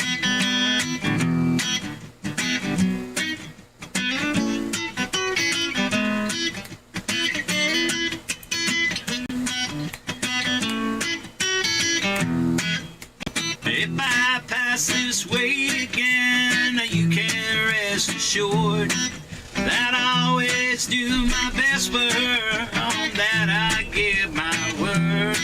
In a world of steel-eyed death and men who are fighting to be born. Come in, she said, I give you shelter from the storm.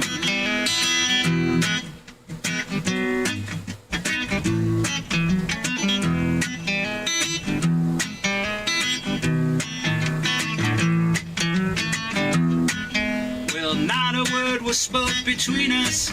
There was little risk involved. Everything up to that point had been left unresolved. Try imagining a place you know it's always safe and warm. Come in, she said, I give you, honey, shelter from the storm. I was burned out from exhaustion.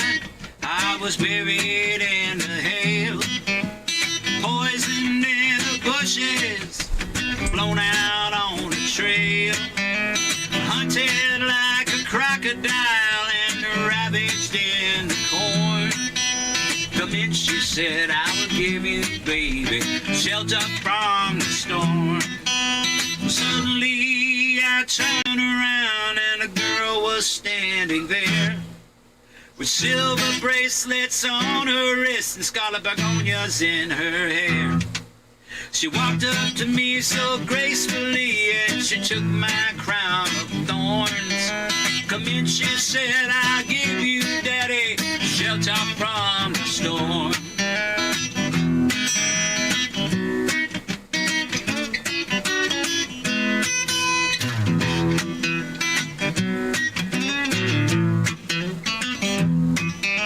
Now there's a wall between us, something there's been lost, and I took too much for granted. You know I got my signals crossed. Just to think of it all began on a long forgotten morn. Come in, she said, I give you shelter from the storm. Come in, she said, I give you shelter from the storm. Come in, she said, I'll give you shelter from the storm.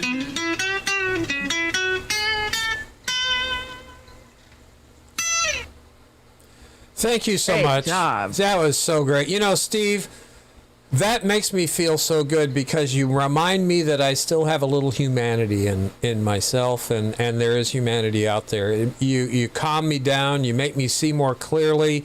You just make me feel good in such a shitty life that we're living. So thank you again, and same to Pat.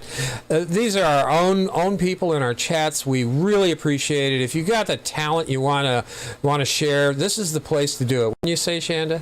Absolutely. I love that our community is embracing not just those who want to chat or the journalists that want to be out on the street, but we're embracing the musicians too, because it's so important. And the artists, you know, we get a lot of art too. Yeah, artisans. I was wearing Lucky Burrito's mask that she sent me the other day as I walked into the Veterans Memorial Coliseum, and all of a sudden I saw one of these little tools of the Predator class, one of these minor league of the mainstream media dudes who I noticed because I've been following the whole story.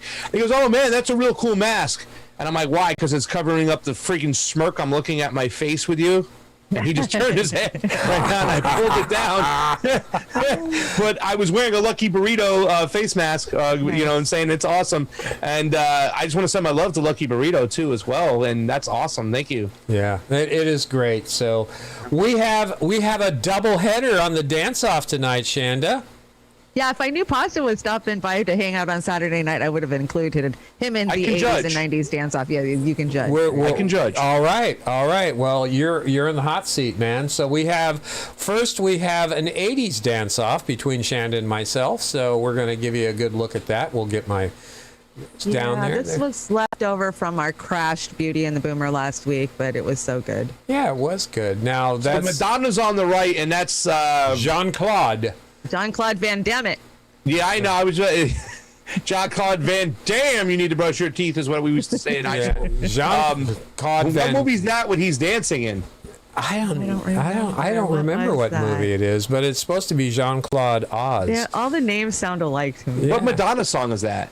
That's not Borderline, is it? That's Like a Virgin. Yeah, that's Like a Virgin. Yeah, absolutely. Like a Virgin. Madonna. That's funny. Yeah. So we've got the 80s dance-off, and we're going to go switch over to the 90s dance-off here. And this is, I'm kind of partial to this one. Because of my hair. I love your hair. Oz has got to win it just for his hair. Is that I Want to Sex You Up, or is that third base? I think it's I Want to Sex You Up, right? Yeah. And yours is... I don't know who that is. I asked who it was. I don't know which one that is. At first I thought it was Dead or Alive, but I know it's not. Dead or Alive sings that song, You Spin. Oh, yeah, you're right. Round, it might baby, be Pete. Right round. Yeah. But that's not it. No, it's not. That's no. But yeah, I love that song. Matter of fact, Chanda, your face fits great on there. I mean, they should have your face on Doctor Who and put you in one of those stretch things. So I gotta say though, I gotta give 80s and the 90s dance to both Oz both times. I think he's got it both times. Oh my God. Oh, you're going to get the shit. He's the reigning champ. Oz just takes it every week. Look at that dance there with him and Jean-Claude in the face there. Hell yeah. My God. I know. Yeah. I get all this credit for not a bit of talent. Oh, I did used to dance, so I'll take it. I'll take it. I did. I danced.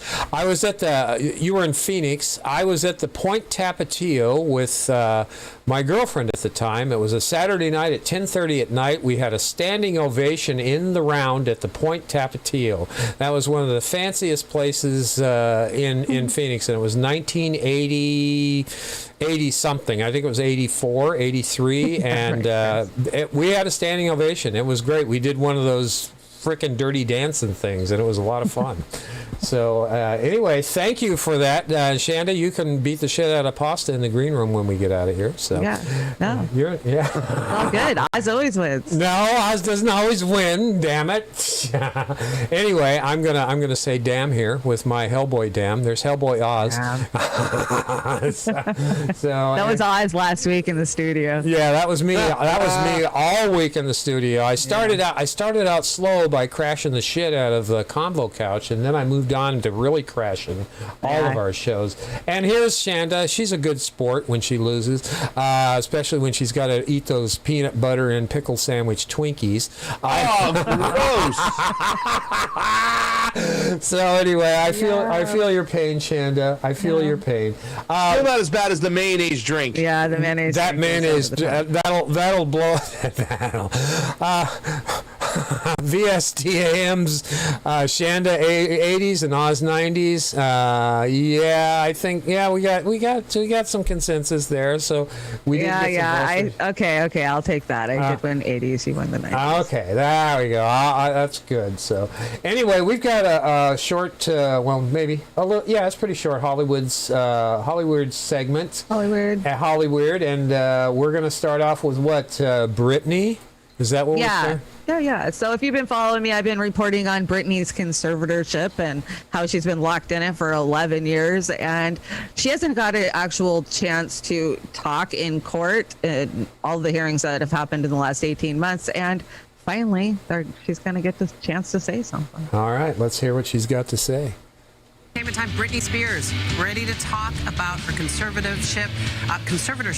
It's been very controversial. A lot of people wanted to hear from her herself instead of everybody else around her and complete strangers talking about it. What does she feel about it? You're right, Michaela. People are saying let Britney speak, and now she's about to get in the zone.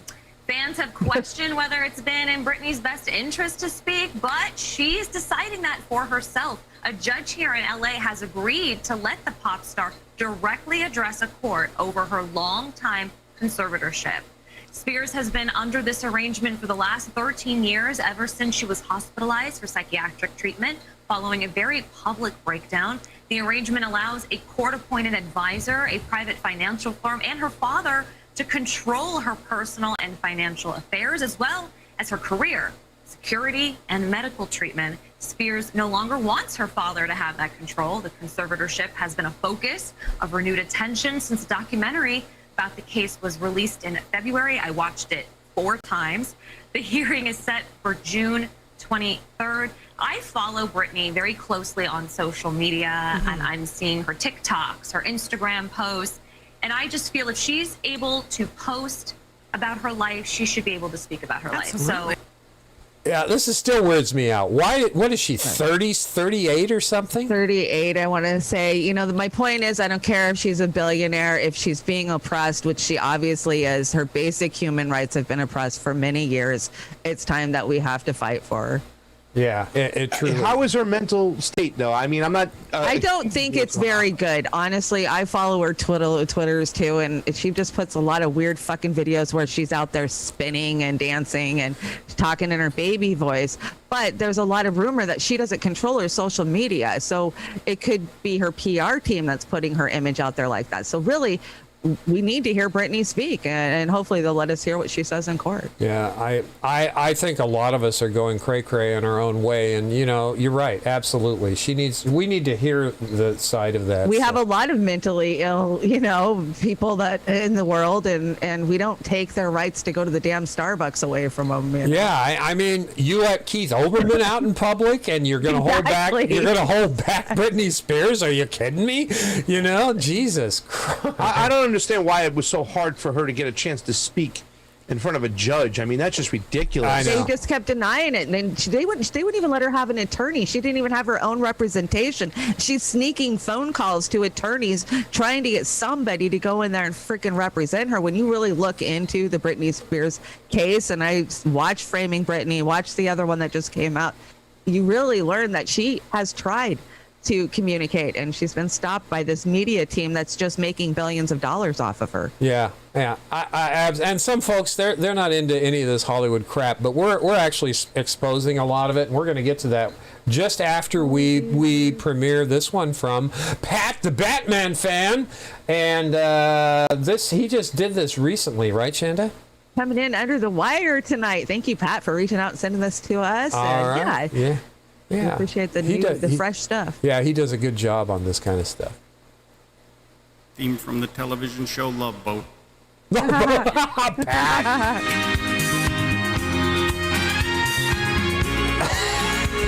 I knew he was going to do this at some point. Oh, I love this one. Exciting and new. Come aboard. We're expecting you and love like the sweetest reward. Let it float. It floats back to you. The love boat. All right, he hit it. He did it. We'll be making another run. The love boat promises something for everyone. Set a course for adventure, your mind on a new romance. And love won't hurt anymore. It's an open smile on a friendly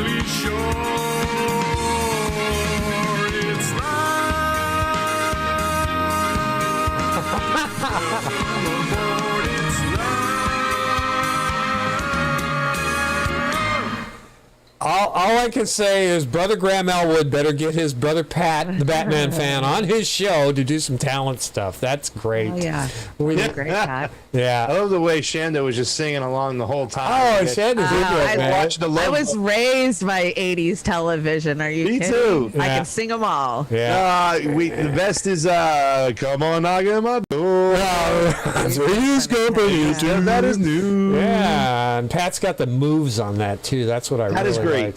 Yeah, I this is mine, and I I love the little heart there, Chanda. You did a very nice. Yes, I'm honored to be refaced. Yeah, that's a good one. This was Katie Halper the other day, and these are two short clips, but you gotta appreciate this gal. She is fan-frickin-tastic. Whether you agree with everything she says or not, she says it. I was like, sweet, I can pay my rent and not be homeless for the second time. Yeah. So mine was purely mercenary. Really. I just happened to be weirdly good at it. But I know I could have been fucking great if I'd not been blacklisted and assaulted and tortured psychologically, and by not just Weinstein, but most of the people there. And it was working with Alyssa Milano. It was just like, come on, you don't have to be addicted. Right. And it's just embarrassing. There is an obtuseness, a willful obtuseness, and a complete out of touch with the world reality. And acting as if you're empathetic does not mean you are. And acting as if you're intelligent does not mean that you are. Yeah. It just means that you might be a bad actor. Yeah, I think she pulls off the empathy more than the intelligence, and I don't think she's empathetic, so that's kind of my diplomatic way of saying. Oh no, I think I know her, Wait for it. And my judgment would be I'm gonna get a lot of shit for saying this. Yes, you are. But somewhere on the sociopath scale. For sure. Yes, I yes. don't care. Fuck it. Yeah. I have a podcast coming out. Why I'm in the studio is called The Brave Truth, and you'll get little bon mots like that from me. I'm gonna get in a lot of trouble. People be like, "How dare you?" Fuck it, man. I'm talking about two separate realities. Just because, and let me reassure all the Charmed fans out there, please give me a second to do that. My character loved her character. Right. That's how good. That was my job, and I was good at it. Right. I have to confess, the only times I couldn't is if my character had to say I love you, I would cross my fingers and put it under my butt. That's the truth of that situation. There was one step too far that I could not act my way through, and that was that. But I hold it down. I refuse to. I've had really dramatic, extreme situations happen to me in my life. I don't need to manufacture bullshit situations and problems to feel like I am existing and feeling. And or using other people's pains and realities to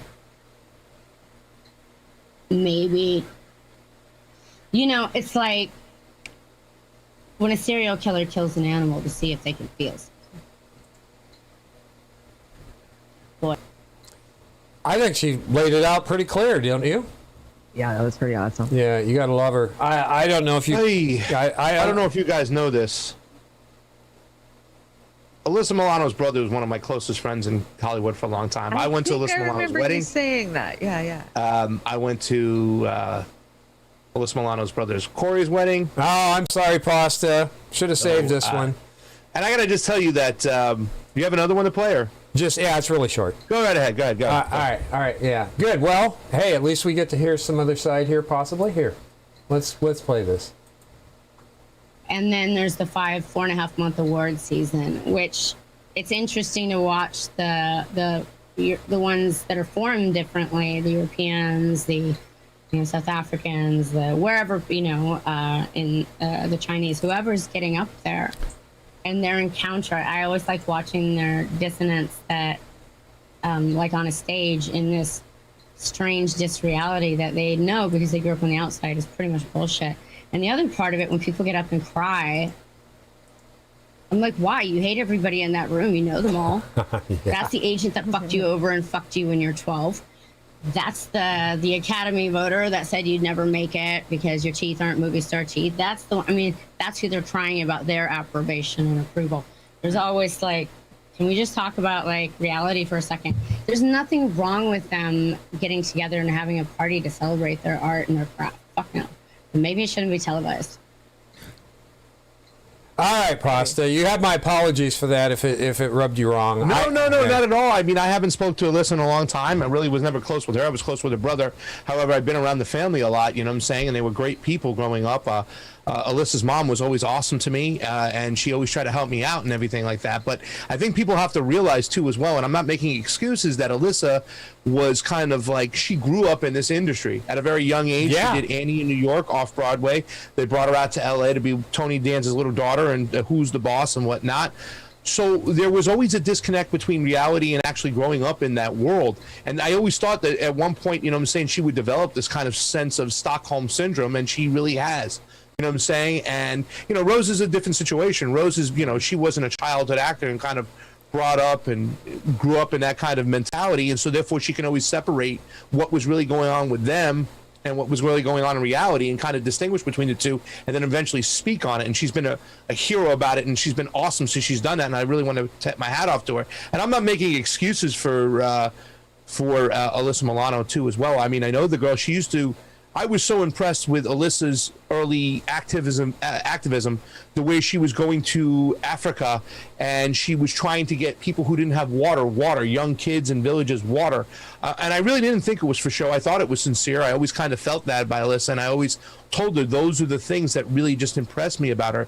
But once again, you're going to develop this kind of sense of Stockholm syndrome when you're brought up and you're bred in that kind of atmosphere. And then also all of a sudden it comes to the point like, hey, you don't have this anymore. You don't have a career unless you play ball. I mean, Alyssa's been awful on her political choices and her ideology these last several years, ever since she split away from the Bernie people, whatnot. She's been married and all this situation.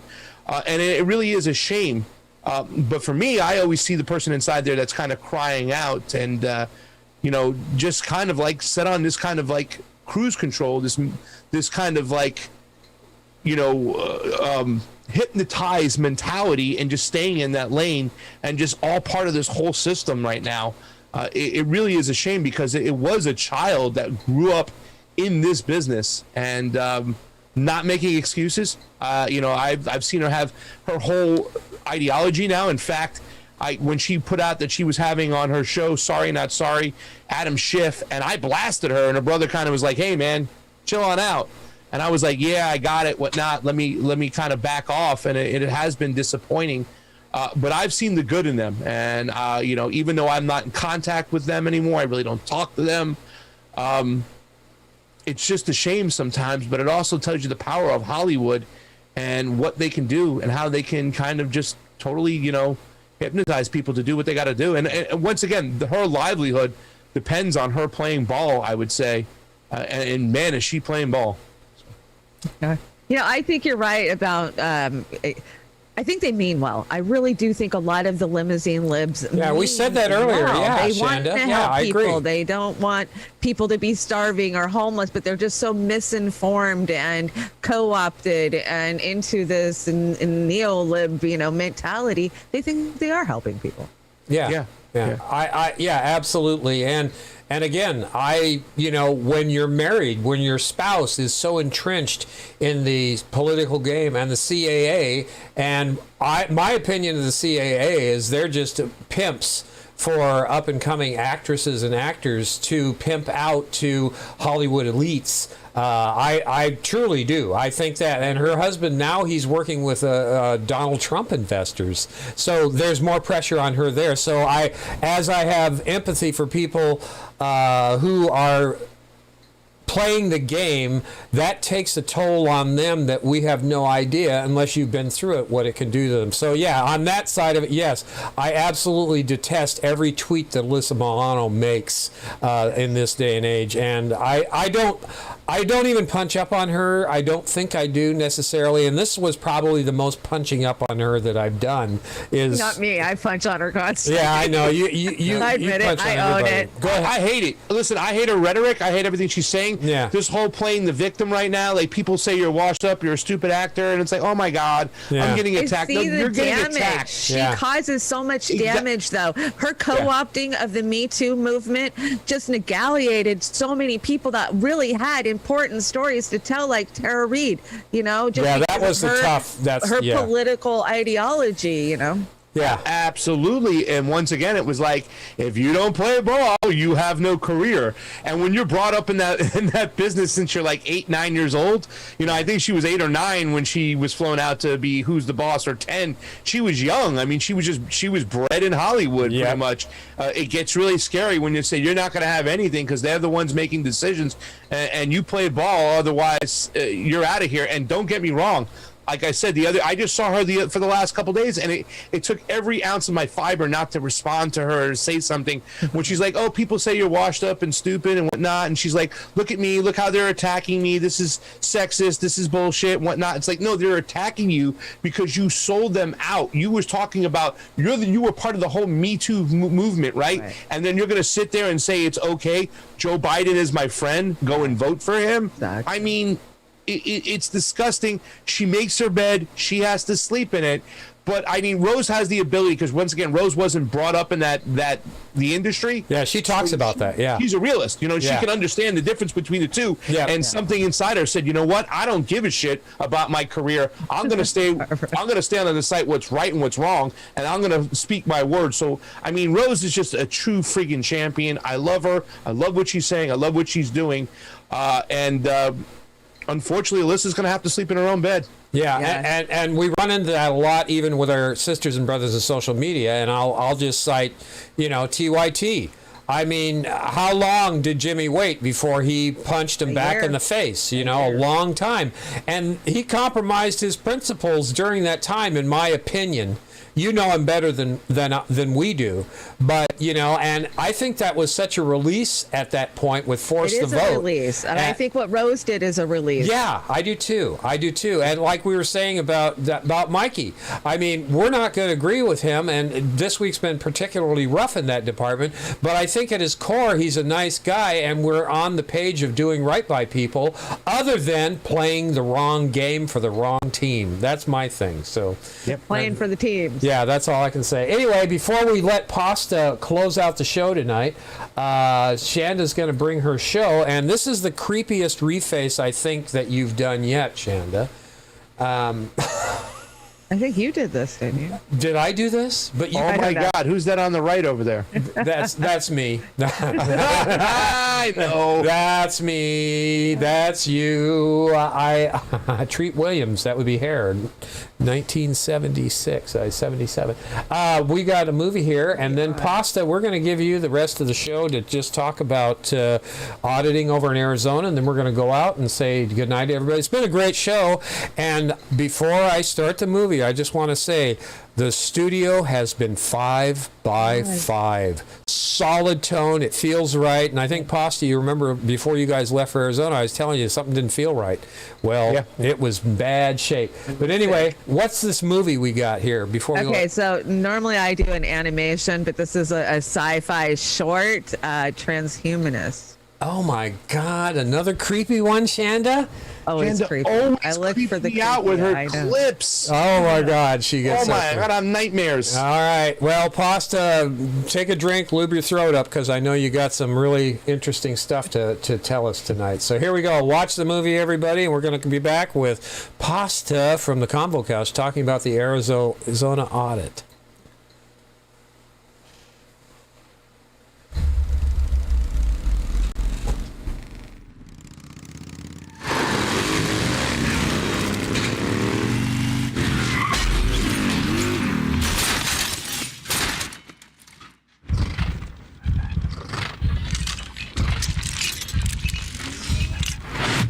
Shandy, you're giving me nightmares already. Oh, God.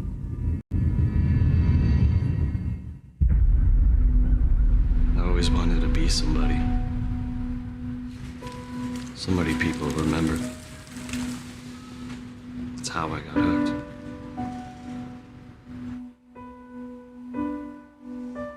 You consumed me.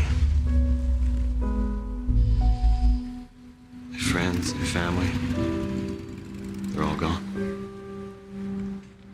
They didn't understand. This ain't your everyday street stuff. Once you start, there is no going back. There's only one way to get it. They call him the supplier. No name, no number, just a time and a place. No one can get to him. Kinda finds you. Say he watches you from afar. See if you're a fit or even worthy. Imagine that.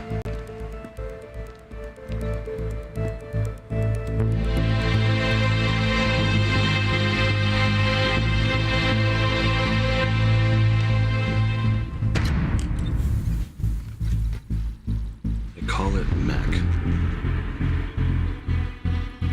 The supplier said with how much I've taken, it should have killed me a long time ago. But I've passed the threshold.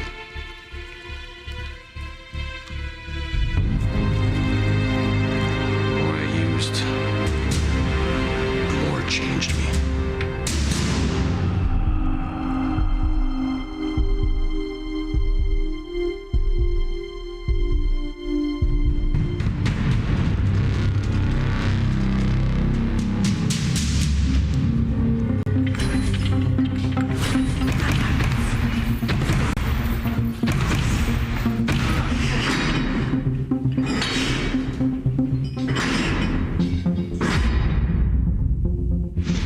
I felt bigger than life itself.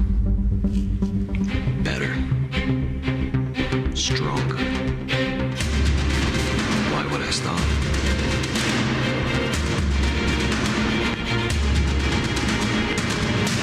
But then I could feel something growing inside of me. And that's when I saw it. He told me not to worry. It's just a small side effect. But it keeps spreading. And it won't stop. This isn't what I signed up for. I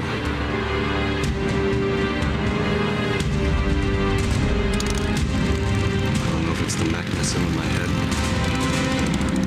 But I swear I'm being followed.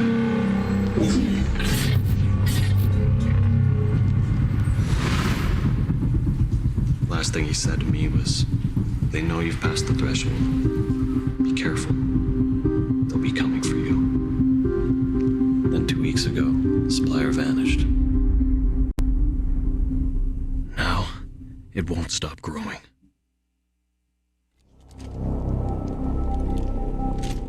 What have I become?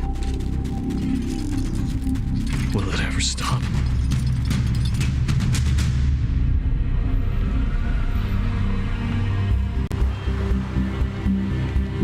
The supplier is my only link. He knows who made the mech.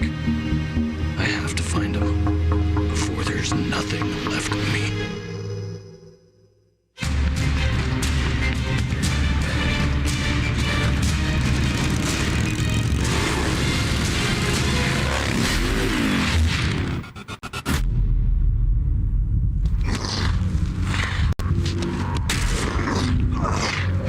Where is the supplier?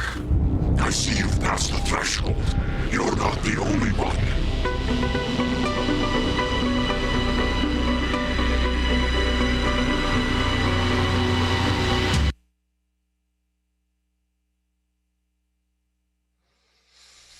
You're killing me, Chanda. Make sure you know what's in that jab you take. You know what? Yeah. Don't start. Don't start. You know that makes that good old microdot look like a candy necklace. So. Oh my Lord. Oh my. Well, it just makes me think of two things right now, right? Everybody's talking about the jab, right? I had a call from a friend of mine today, and this person in particular always wants to believe too much in the QAnon stuff, and they want to believe pretty much what they have been told when it comes to the vaccine and actual COVID being a biological weapon and a vaccine being the start to I Am Legend for real. Right. You know, it makes me laugh a little bit. You see stuff like that. And also what was practiced on the New Mexico ranch was transhumanism And just recently, there's some talk about what's going on in the New Mexico ranch, that now they finally are about to go in there and start looking around a couple years after the whole situation.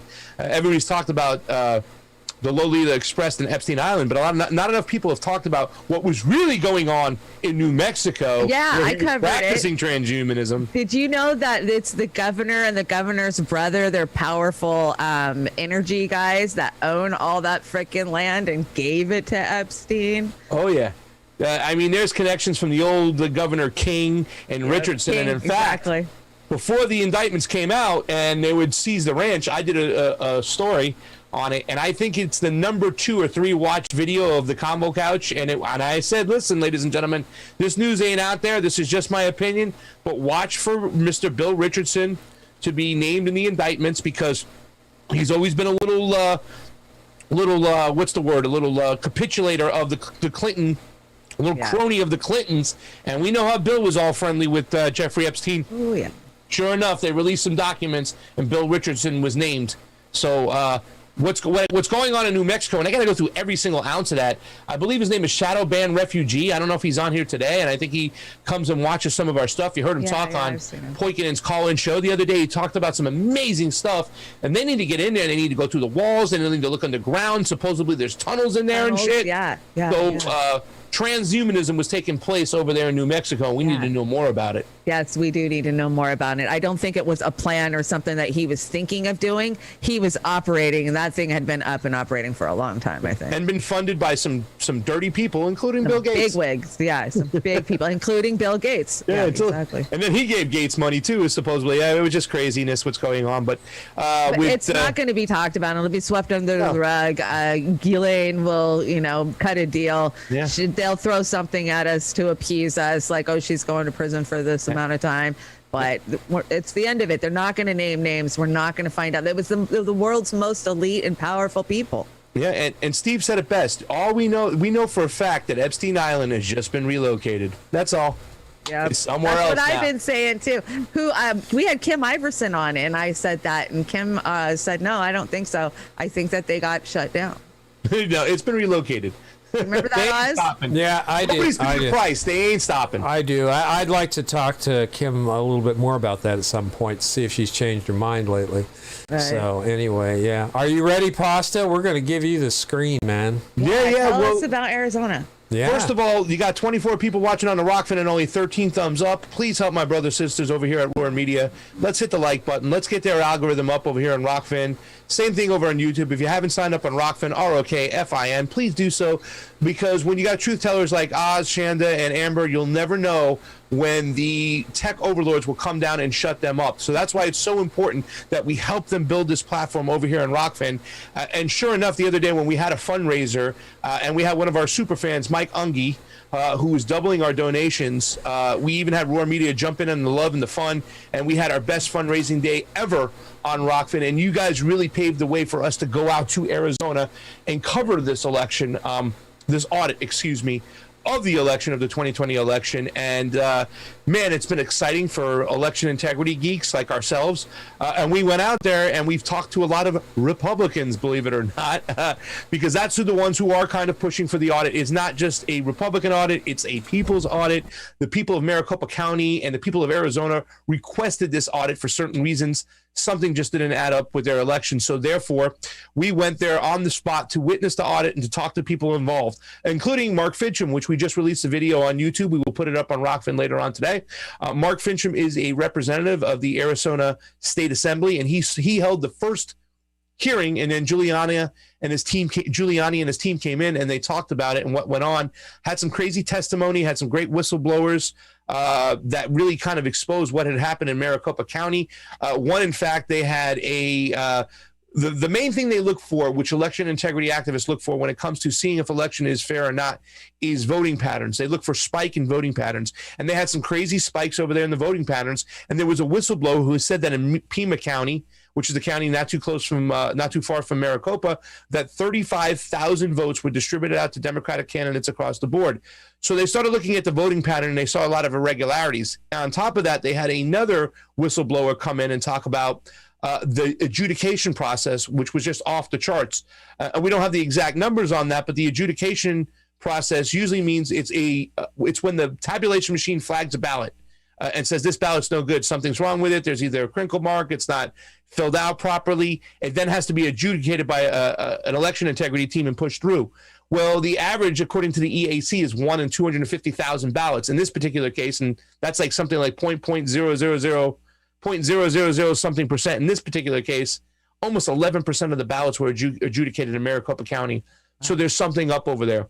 So with all these irregularities out there, the state Senate of Arizona, of Maricopa in particular, the state Senate had to push Maricopa County Board of Supervisors to grant them a full forensic audit. Well, COVID slowed everything down in the courts, the pushback from the Maricopa County Board of Supervisors. Eventually, the fighting has been going on, and they were granted, through the courts, through the process, a full forensic audit. Now, with that being said, we went out there just immediately because it's been going on for about a week and change, about a week and a half, to document the process, to actually see what's going on. There's some amazing things going on, the way they're counting the ballots. I think Chanda talked about the red team, blue team, green team, and you can see on some of our videos, or you can go into the Arizona County, not the Arizona County, the Arizona, I think it's az.org or something. It's on the Maricopa County audit team on Twitter. They have a link, and I'm sure we can get a hold of it, and you can see the actual tables of what's going on, split up into teams where they're counting all the ballots by hand to make sure they're legit. Then they're taking a picture of the ballot to authenticate it, and a blue light ray, whatever you call those things, a blue light to look at it to make sure it's authenticated, and then they're going on for there. Now, that's great, and audits should be a normal thing when it comes to elections. We should have mandatory audits, let alone the way we count these ballots in the tabulation machines that are own proprietary software that should be just thrown out on the streets. This audit is really something special because there's been nothing like it. You might hear out there that there's audits all the time, but it's not really audits. They're logic and accuracy tests, or they're spot audits, meaning there's like 4% of the ballots they counted. 0.04% of the ballots they counted. Not even 1% of the ballots did they count in Maricopa County, and yet they tell everybody, oh, we had a successful audit. That's not the case. This here is a real audit. However, we went out there, we went and witnessed it, we talked to people. I have an awesome interview with Mark Fincham, the representative of the Assembly. He was great. He was a hoot. Amazing. He only mentioned China once, which is kind of cool, because we laughed and chuckled because we had differences. We actually went on a show called Hub Radio Phoenix. It's only on Facebook because they've been demonetized on YouTube, with Uncle Ronnie and Cousin Ray, two other conservatives, which we had some disagreements. But once again, we agreed upon election integrity. And this Monday, I'll be interviewing with Sonny Borelli, who's a state senator of Arizona, who's actually part of the team that actually pushed the audit and get this audit. Now, a forensic audit means a full forensic audit. Everything that you can get that was part of the audit has to be given over to the state Senate and the audit team. So they gave over the ballots, and they had the 2.1 million ballots. They're going through it right now. They gave over the machinery, all the tabulation machines, to the auditors, and they went and they scanned everything and copied everything and then gave the machines back. However, this is where they've hit the snags and the detours and the hurdles. 3 areas in particular, and I have it up on my Twitter. If you go to my Twitter, you'll see me interview inside the audit taking place a gentleman by the name of Ken Bennett. Ken Bennett is the old Secretary of State who's now in charge, who's been pointed to and been chosen to be the auditor in general, whatever you want to call him, the guy who's in charge of the audit. And I talked to him about some of the problems we heard, and we've hit 3 major snags and a 4th one as well. Even still, that the Arizona State Senate has been fighting for this audit tooth and nail. I'm talking subpoenas, going back and forth, holding people in contempt. They've hit 3 major hurdles. Number 1, even though they copied all the software from all the tabulation machines, they have still run into a secondary password, meaning they need another password to get into this stuff so they can look at the administrative logs, which is really important. Yeah. They don't have that password. They've asked the county, the Board of County Supervisors, and they said they've given over all the passwords, so Dominion must have it. So you're either saying that Dominion, a proprietary company, its ownership is proprietary, its software is proprietary, they're running the elections, or you're just obstruction and you don't want to give it to us so we can look at those administrative logs to see what was what. It's very similar to the case that's going on here in California with our good friend Raji Robb, who's actually suing to get a hold of those logs, saying that those logs are public knowledge, that if anybody went into the back of the machine while they already processed ballots, the public deserves the right to look at and see that. They're fighting tooth and nail to not give Raji the logs, and right now they're saying we don't have the password, so that's a problem. I asked Ken Bennett, that's a problem. Number two, they want all the logs to the routers. All the routers down in the Maricopa County, well, they're called slug logs, I believe. I'm not sure 100%, but they have these logs that will tell on election night if, in fact, the internet was on and it was communicating with the tabulation machines and where it was communicating to. That's what. Well, they don't want to give over these routers and these slug logs because they're saying the county that it's the blueprint to the county, and it would put law enforcement in danger if they give up those logs. Wow. Well, that's too bad. Yeah, this is an audit. That's bullshit. We deserve to see this. We deserve to see those slug logs. You can't do a right audit unless you see that. Was there access to these machines? Because absolutely, there Did was. somebody get into them? Yep. And if it's working, and this is something that's so stupid at this point right now, they're still trying to hold up this ideology that there's no internet in those machines, that there's an air gap. I know. We were talking Bullshit. about that when we were covering your guys' stream the other day. Like, are you fucking kidding? They love to say that the Russians hacked 2016 and hacked our voting machines, but then they pedaled that back 4 years later. Yeah, and it's the most secure election, but yet Russia still tried to hack it and still tried. Yeah. They're ridiculous. So now you have the router logs and you have the administrative logs, the secondary passwords. That's going to prevent you from getting a full forensic audit. Now, here's the third part. I asked Ken Bennett, I always call him Ken Dixon. Ken Bennett, the ex-Secretary of State who's running the audit. He's the head auditor-in-chief. I said, what about the signatures? Because there's a lot of concerns from everybody across the country that Republicans were thrown out of the room in some of these heavy Democratic areas, and they couldn't scrutinize the signatures on these absentee and mail-in ballots to make sure they're legit. Do you guys have the signatures? They have the digital signatures. They don't have the wet signatures. In other words, the envelopes are still in the contractor. Runbeck is the name of the company that makes the ballots themselves. And what Maricopa does, and this is just awful, listen to this. They mail out their ballots.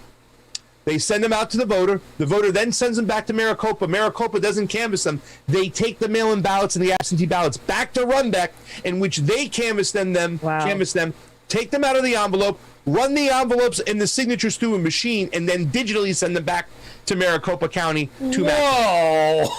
If that isn't crazy. Yeah, that's so just corruption sick. Yeah. Yeah. What about chain of custody? Don't they understand there? Right. Well, they don't. And here's something once again, and really to tell you the truth, I'm not just bragging about this, but after the 2020 primary, and especially what happened in California, something just stunk, and it was like Joe Biden was polling at 8%. Now we're a viability state, meaning if you don't hit 15%, you don't get viability, so you get nothing. And if you get under 15%, you lose, you get nothing. Bernie Sanders would have wrapped up the primary right here in California and waltzed out the door.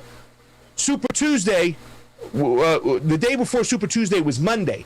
Pete Buttigieg and Amy Klobuchar dropped out on Monday, the day before Super Tuesday, and yet Joe Biden still had an enormous amount of mail-in ballots. Something just stunk.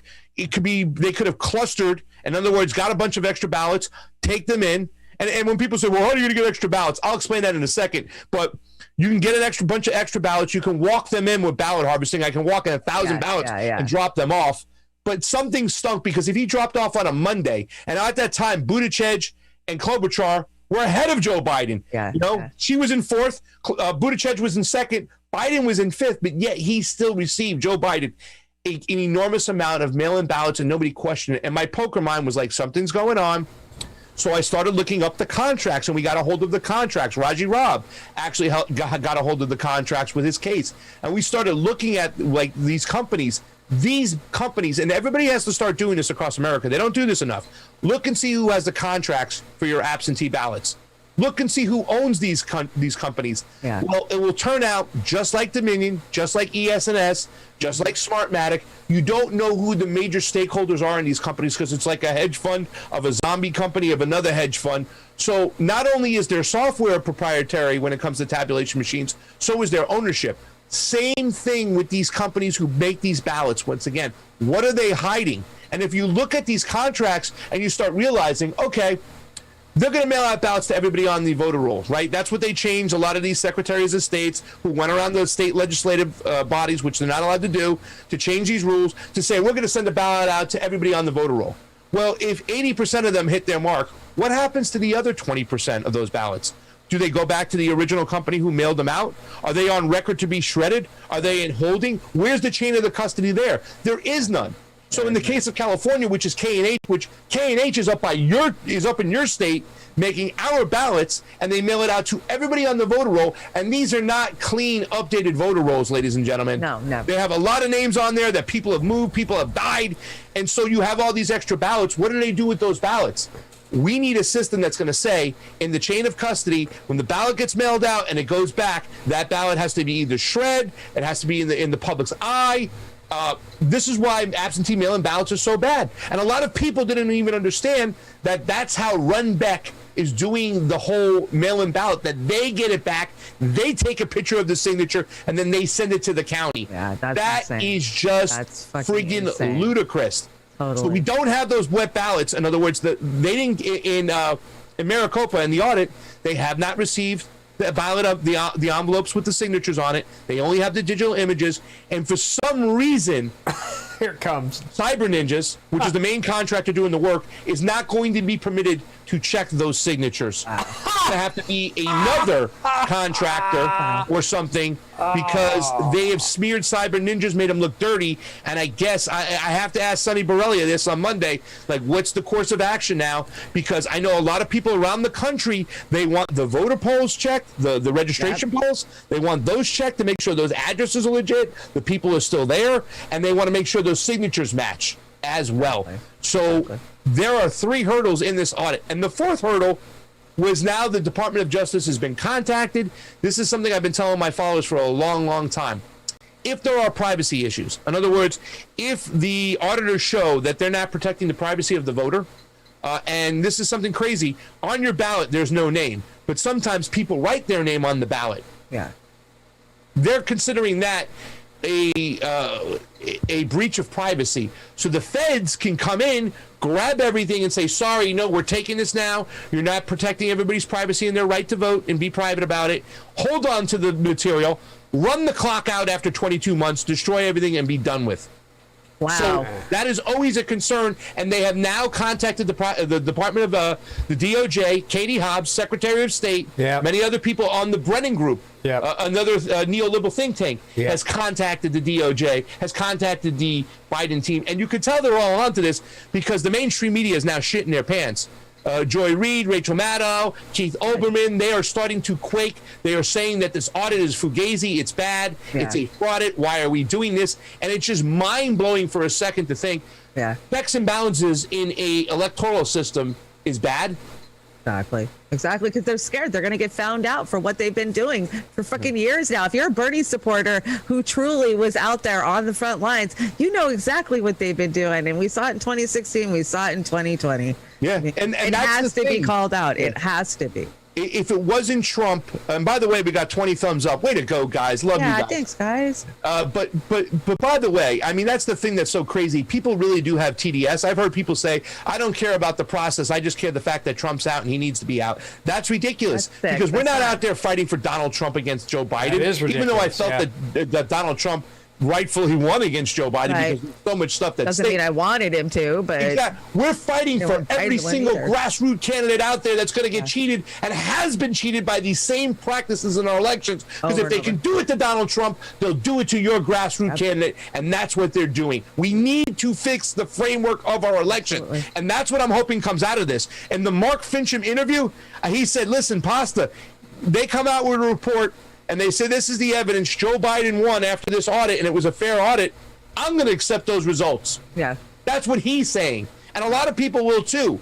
But I think this is going to shine a light on a lot of dirty things within our elections, and the fact that they're owned by corporate entities that don't even have to expose who they really are. They can stay proprietary in their ownership. They can stay proprietary in their software. And if we don't fix this here right now, You guys are Medicare for all. Well, there's a reason we don't have Medicare for all. It's because people that we want don't get elected, and the elite, their candidates, get selected. Yeah, everybody thinks that their issue is the most important. We can't do anything if you don't have health.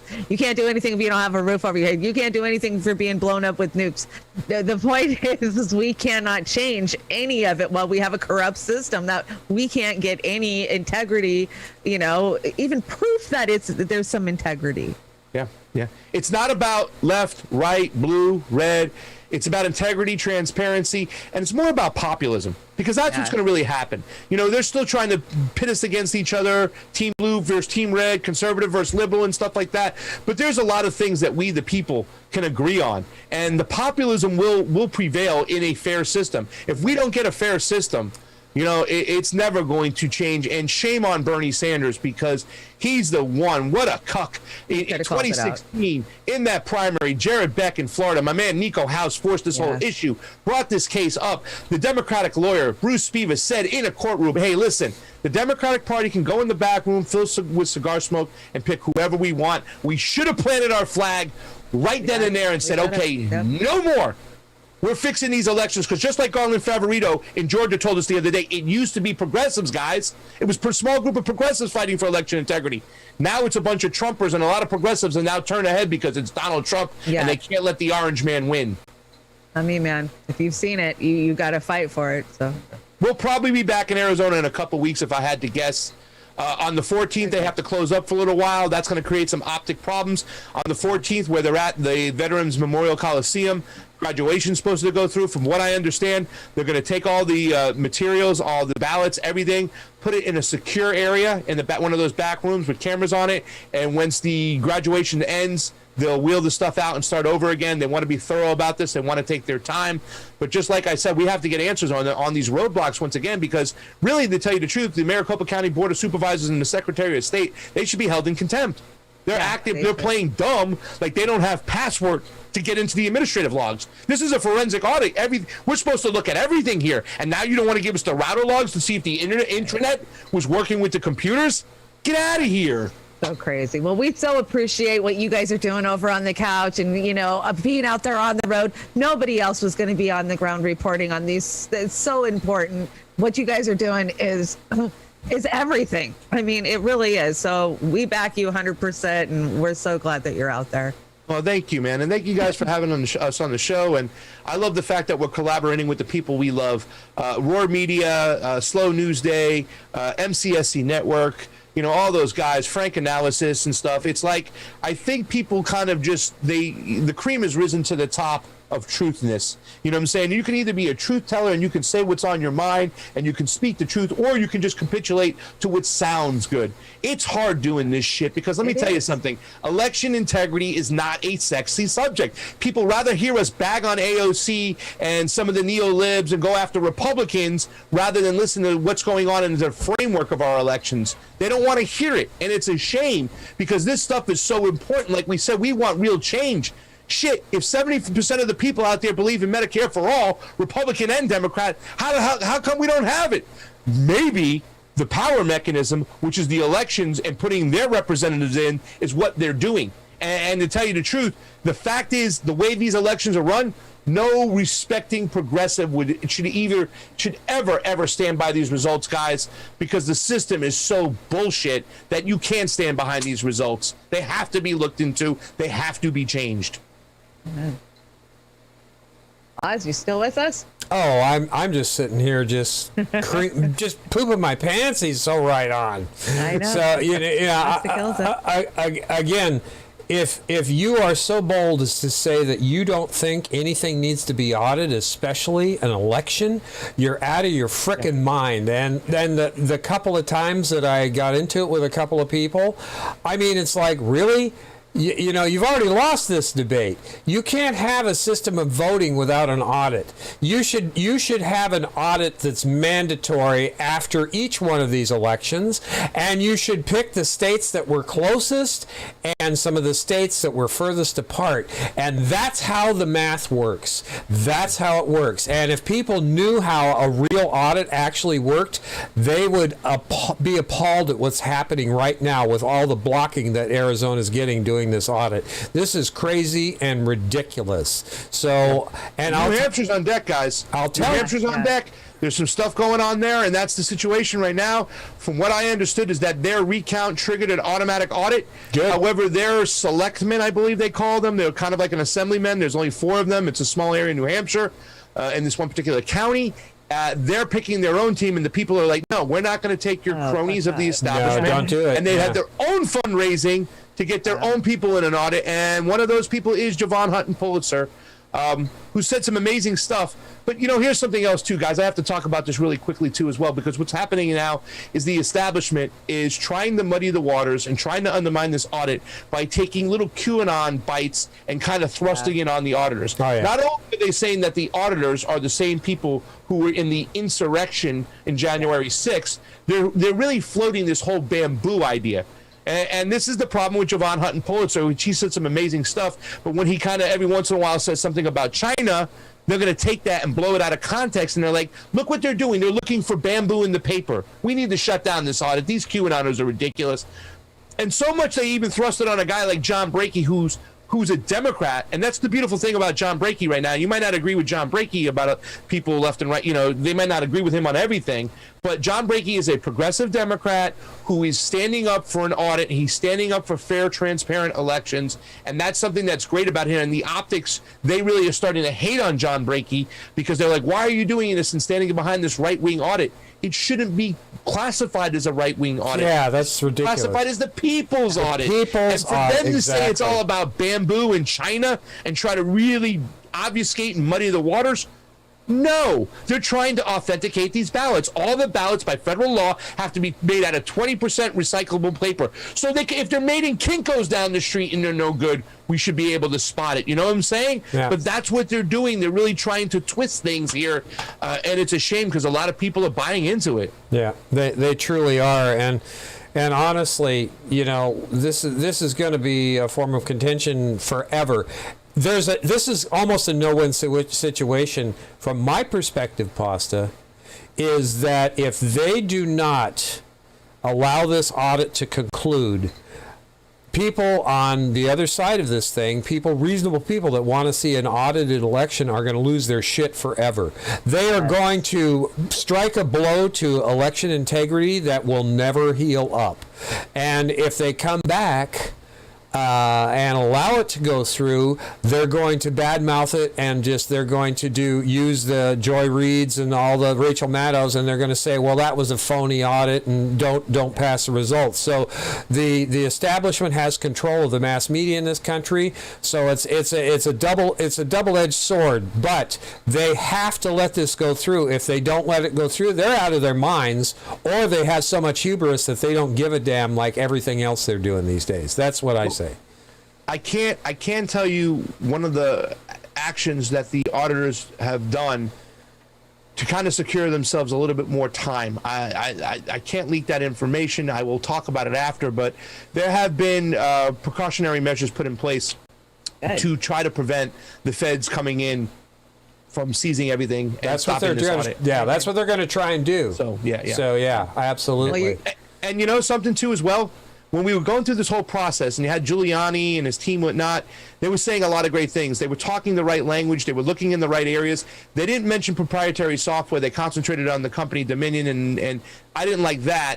And I didn't like the fact that they also talked about the ghost of Hugo Chavez's past. Yes. And then they sometimes put it on immigrants when we know it's not the ghost of know. Hugo Chavez past. These enemies are within arm's length. They're within our own government. Yeah. They're right here.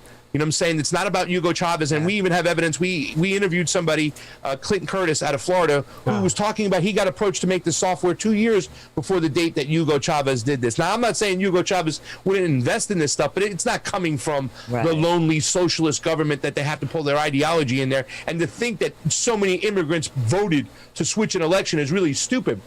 But that really is a micro of the macro that we need to look at.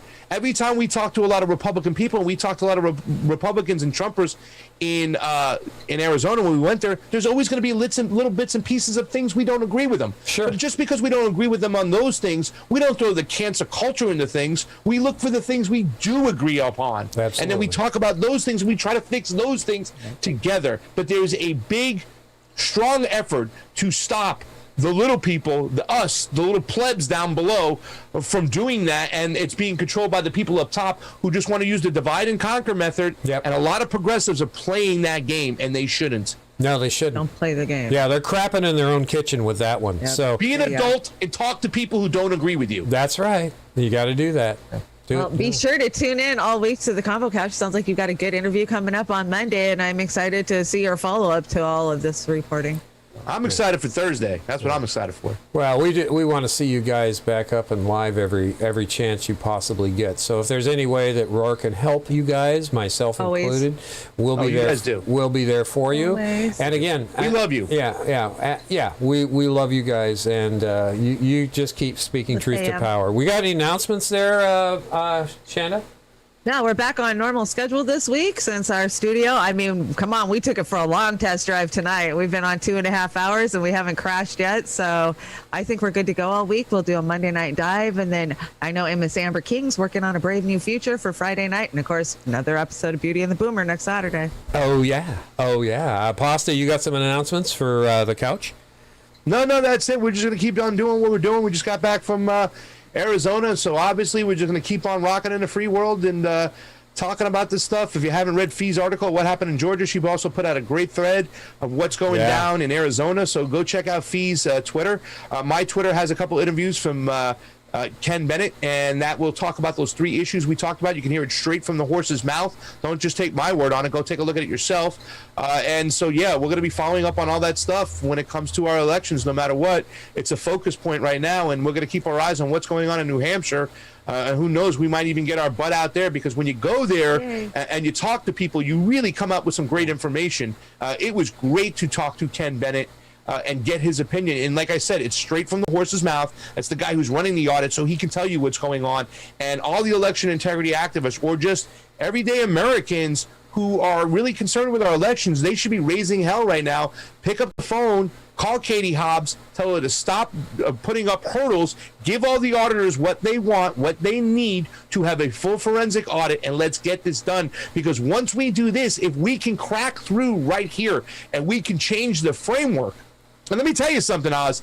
The conservatives, they're kicking the progressives' ass when it comes to election integrity. They had their little summit the other day on Sunday, and yeah, it had Mike Lindell and Jovan Hudson Pulitzer, but then it had some activists, and they didn't get too conspiracy and too right-wingy. Instead, they said, what do we have to do moving forward to fix this thing? And they're like, well, let's learn the rules of the game, and let's learn what we can do to fix this stuff. They're doing that. I thought progressives would be doing that, and we're not. We're not learning about our elections. No, we got funneled right back into the Democratic Party. Yeah. What's that? We got funneled right back into the Democratic Party. There's no reason to learn it. He said that too. They took in one election to sheep herd people right back into the goddamn Democratic Party. And instead of learning our elections, they just turned a blind eye, and they're getting duped left and right. It is a shame. They need to wake up. Yes, they Wake do. up. They do. They're going back to sleep. And speaking of sleep, my announcement is I'm going to wake this chicken up, and I'm going to put it back in the coop after the show. So what are we going out with tonight there, Chanda? We're going out with a great cover of My Name is Human by Small Town Titans. All right. Thanks again, Super P, Mr. Pasta. Yeah, thanks for joining us, Pasta. And you guys, thanks for hanging in for such a super long show. It was a good show. And Pasta, you always bring great info. Thank you so much. We had amazing time with you guys. I love you guys. Guys, get over to Roar Media. Sign up on Rockfin. Come on, guys. Let's do this. This is the best kept secret right now in independent media. It's Roar Media. They got all the goods. I love working with these people. They get in the streets with us. Amber is not here today, but she's amazing. You know, Chanda and Oz, we love these people. They're truth tellers. They got a lot of guts, and they're getting shadow banned and suppressed too as well. So please help them out. Share their stuff. Show them some love. Sign up on their Rockfin. It's so important we grow independent media together, and we're going to do that. We've already formed these coalitions, and we're going to continue to form these coalitions. And so we need to boost Roar Media, guys. So help them out. Thanks so much. Thanks so much. Good night, everybody. Yes, I am the cock of the walk, Jelly. Thank you so much. Have a great evening, everybody. See you Monday evening. And check out our sister and brothers at the Convo Couch every time they go live. Bye-bye.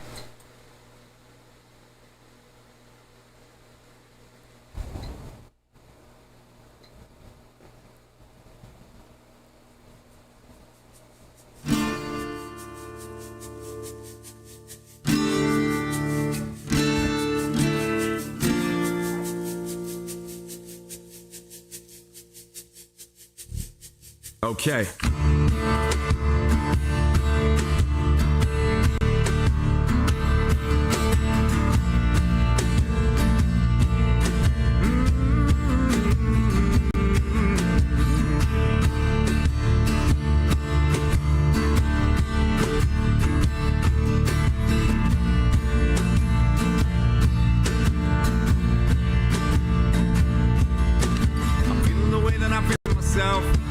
Fuck everyone else. Gotta remember that nobody's better than anyone else. Yeah. Do you need some time to think it over? Look what they do to you. Look what they do to me. Must be joking if you think that either one is free. Yeah. Get up off your knees, girl. Stand face to face with your God and find out what you are. Hello, my name is Human. Hello, my name is Human. Hey, and I came down from the stars.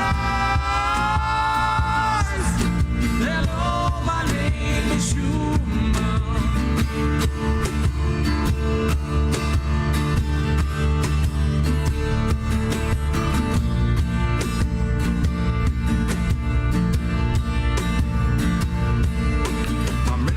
I'm ready for war, but I'm ready for more. I know that nobody's ever been this fucking ready before. Hey, do you need some time to think it over? So figure it out or don't figure it out, but I figured it out. The bigger the river, the bigger the drought. Get up off your knees, boy. Stand face to face with your God and find out what you are. Hello, my name is Human. Hello, my name is Human. And I came down from the stars. Hello, my name is Human.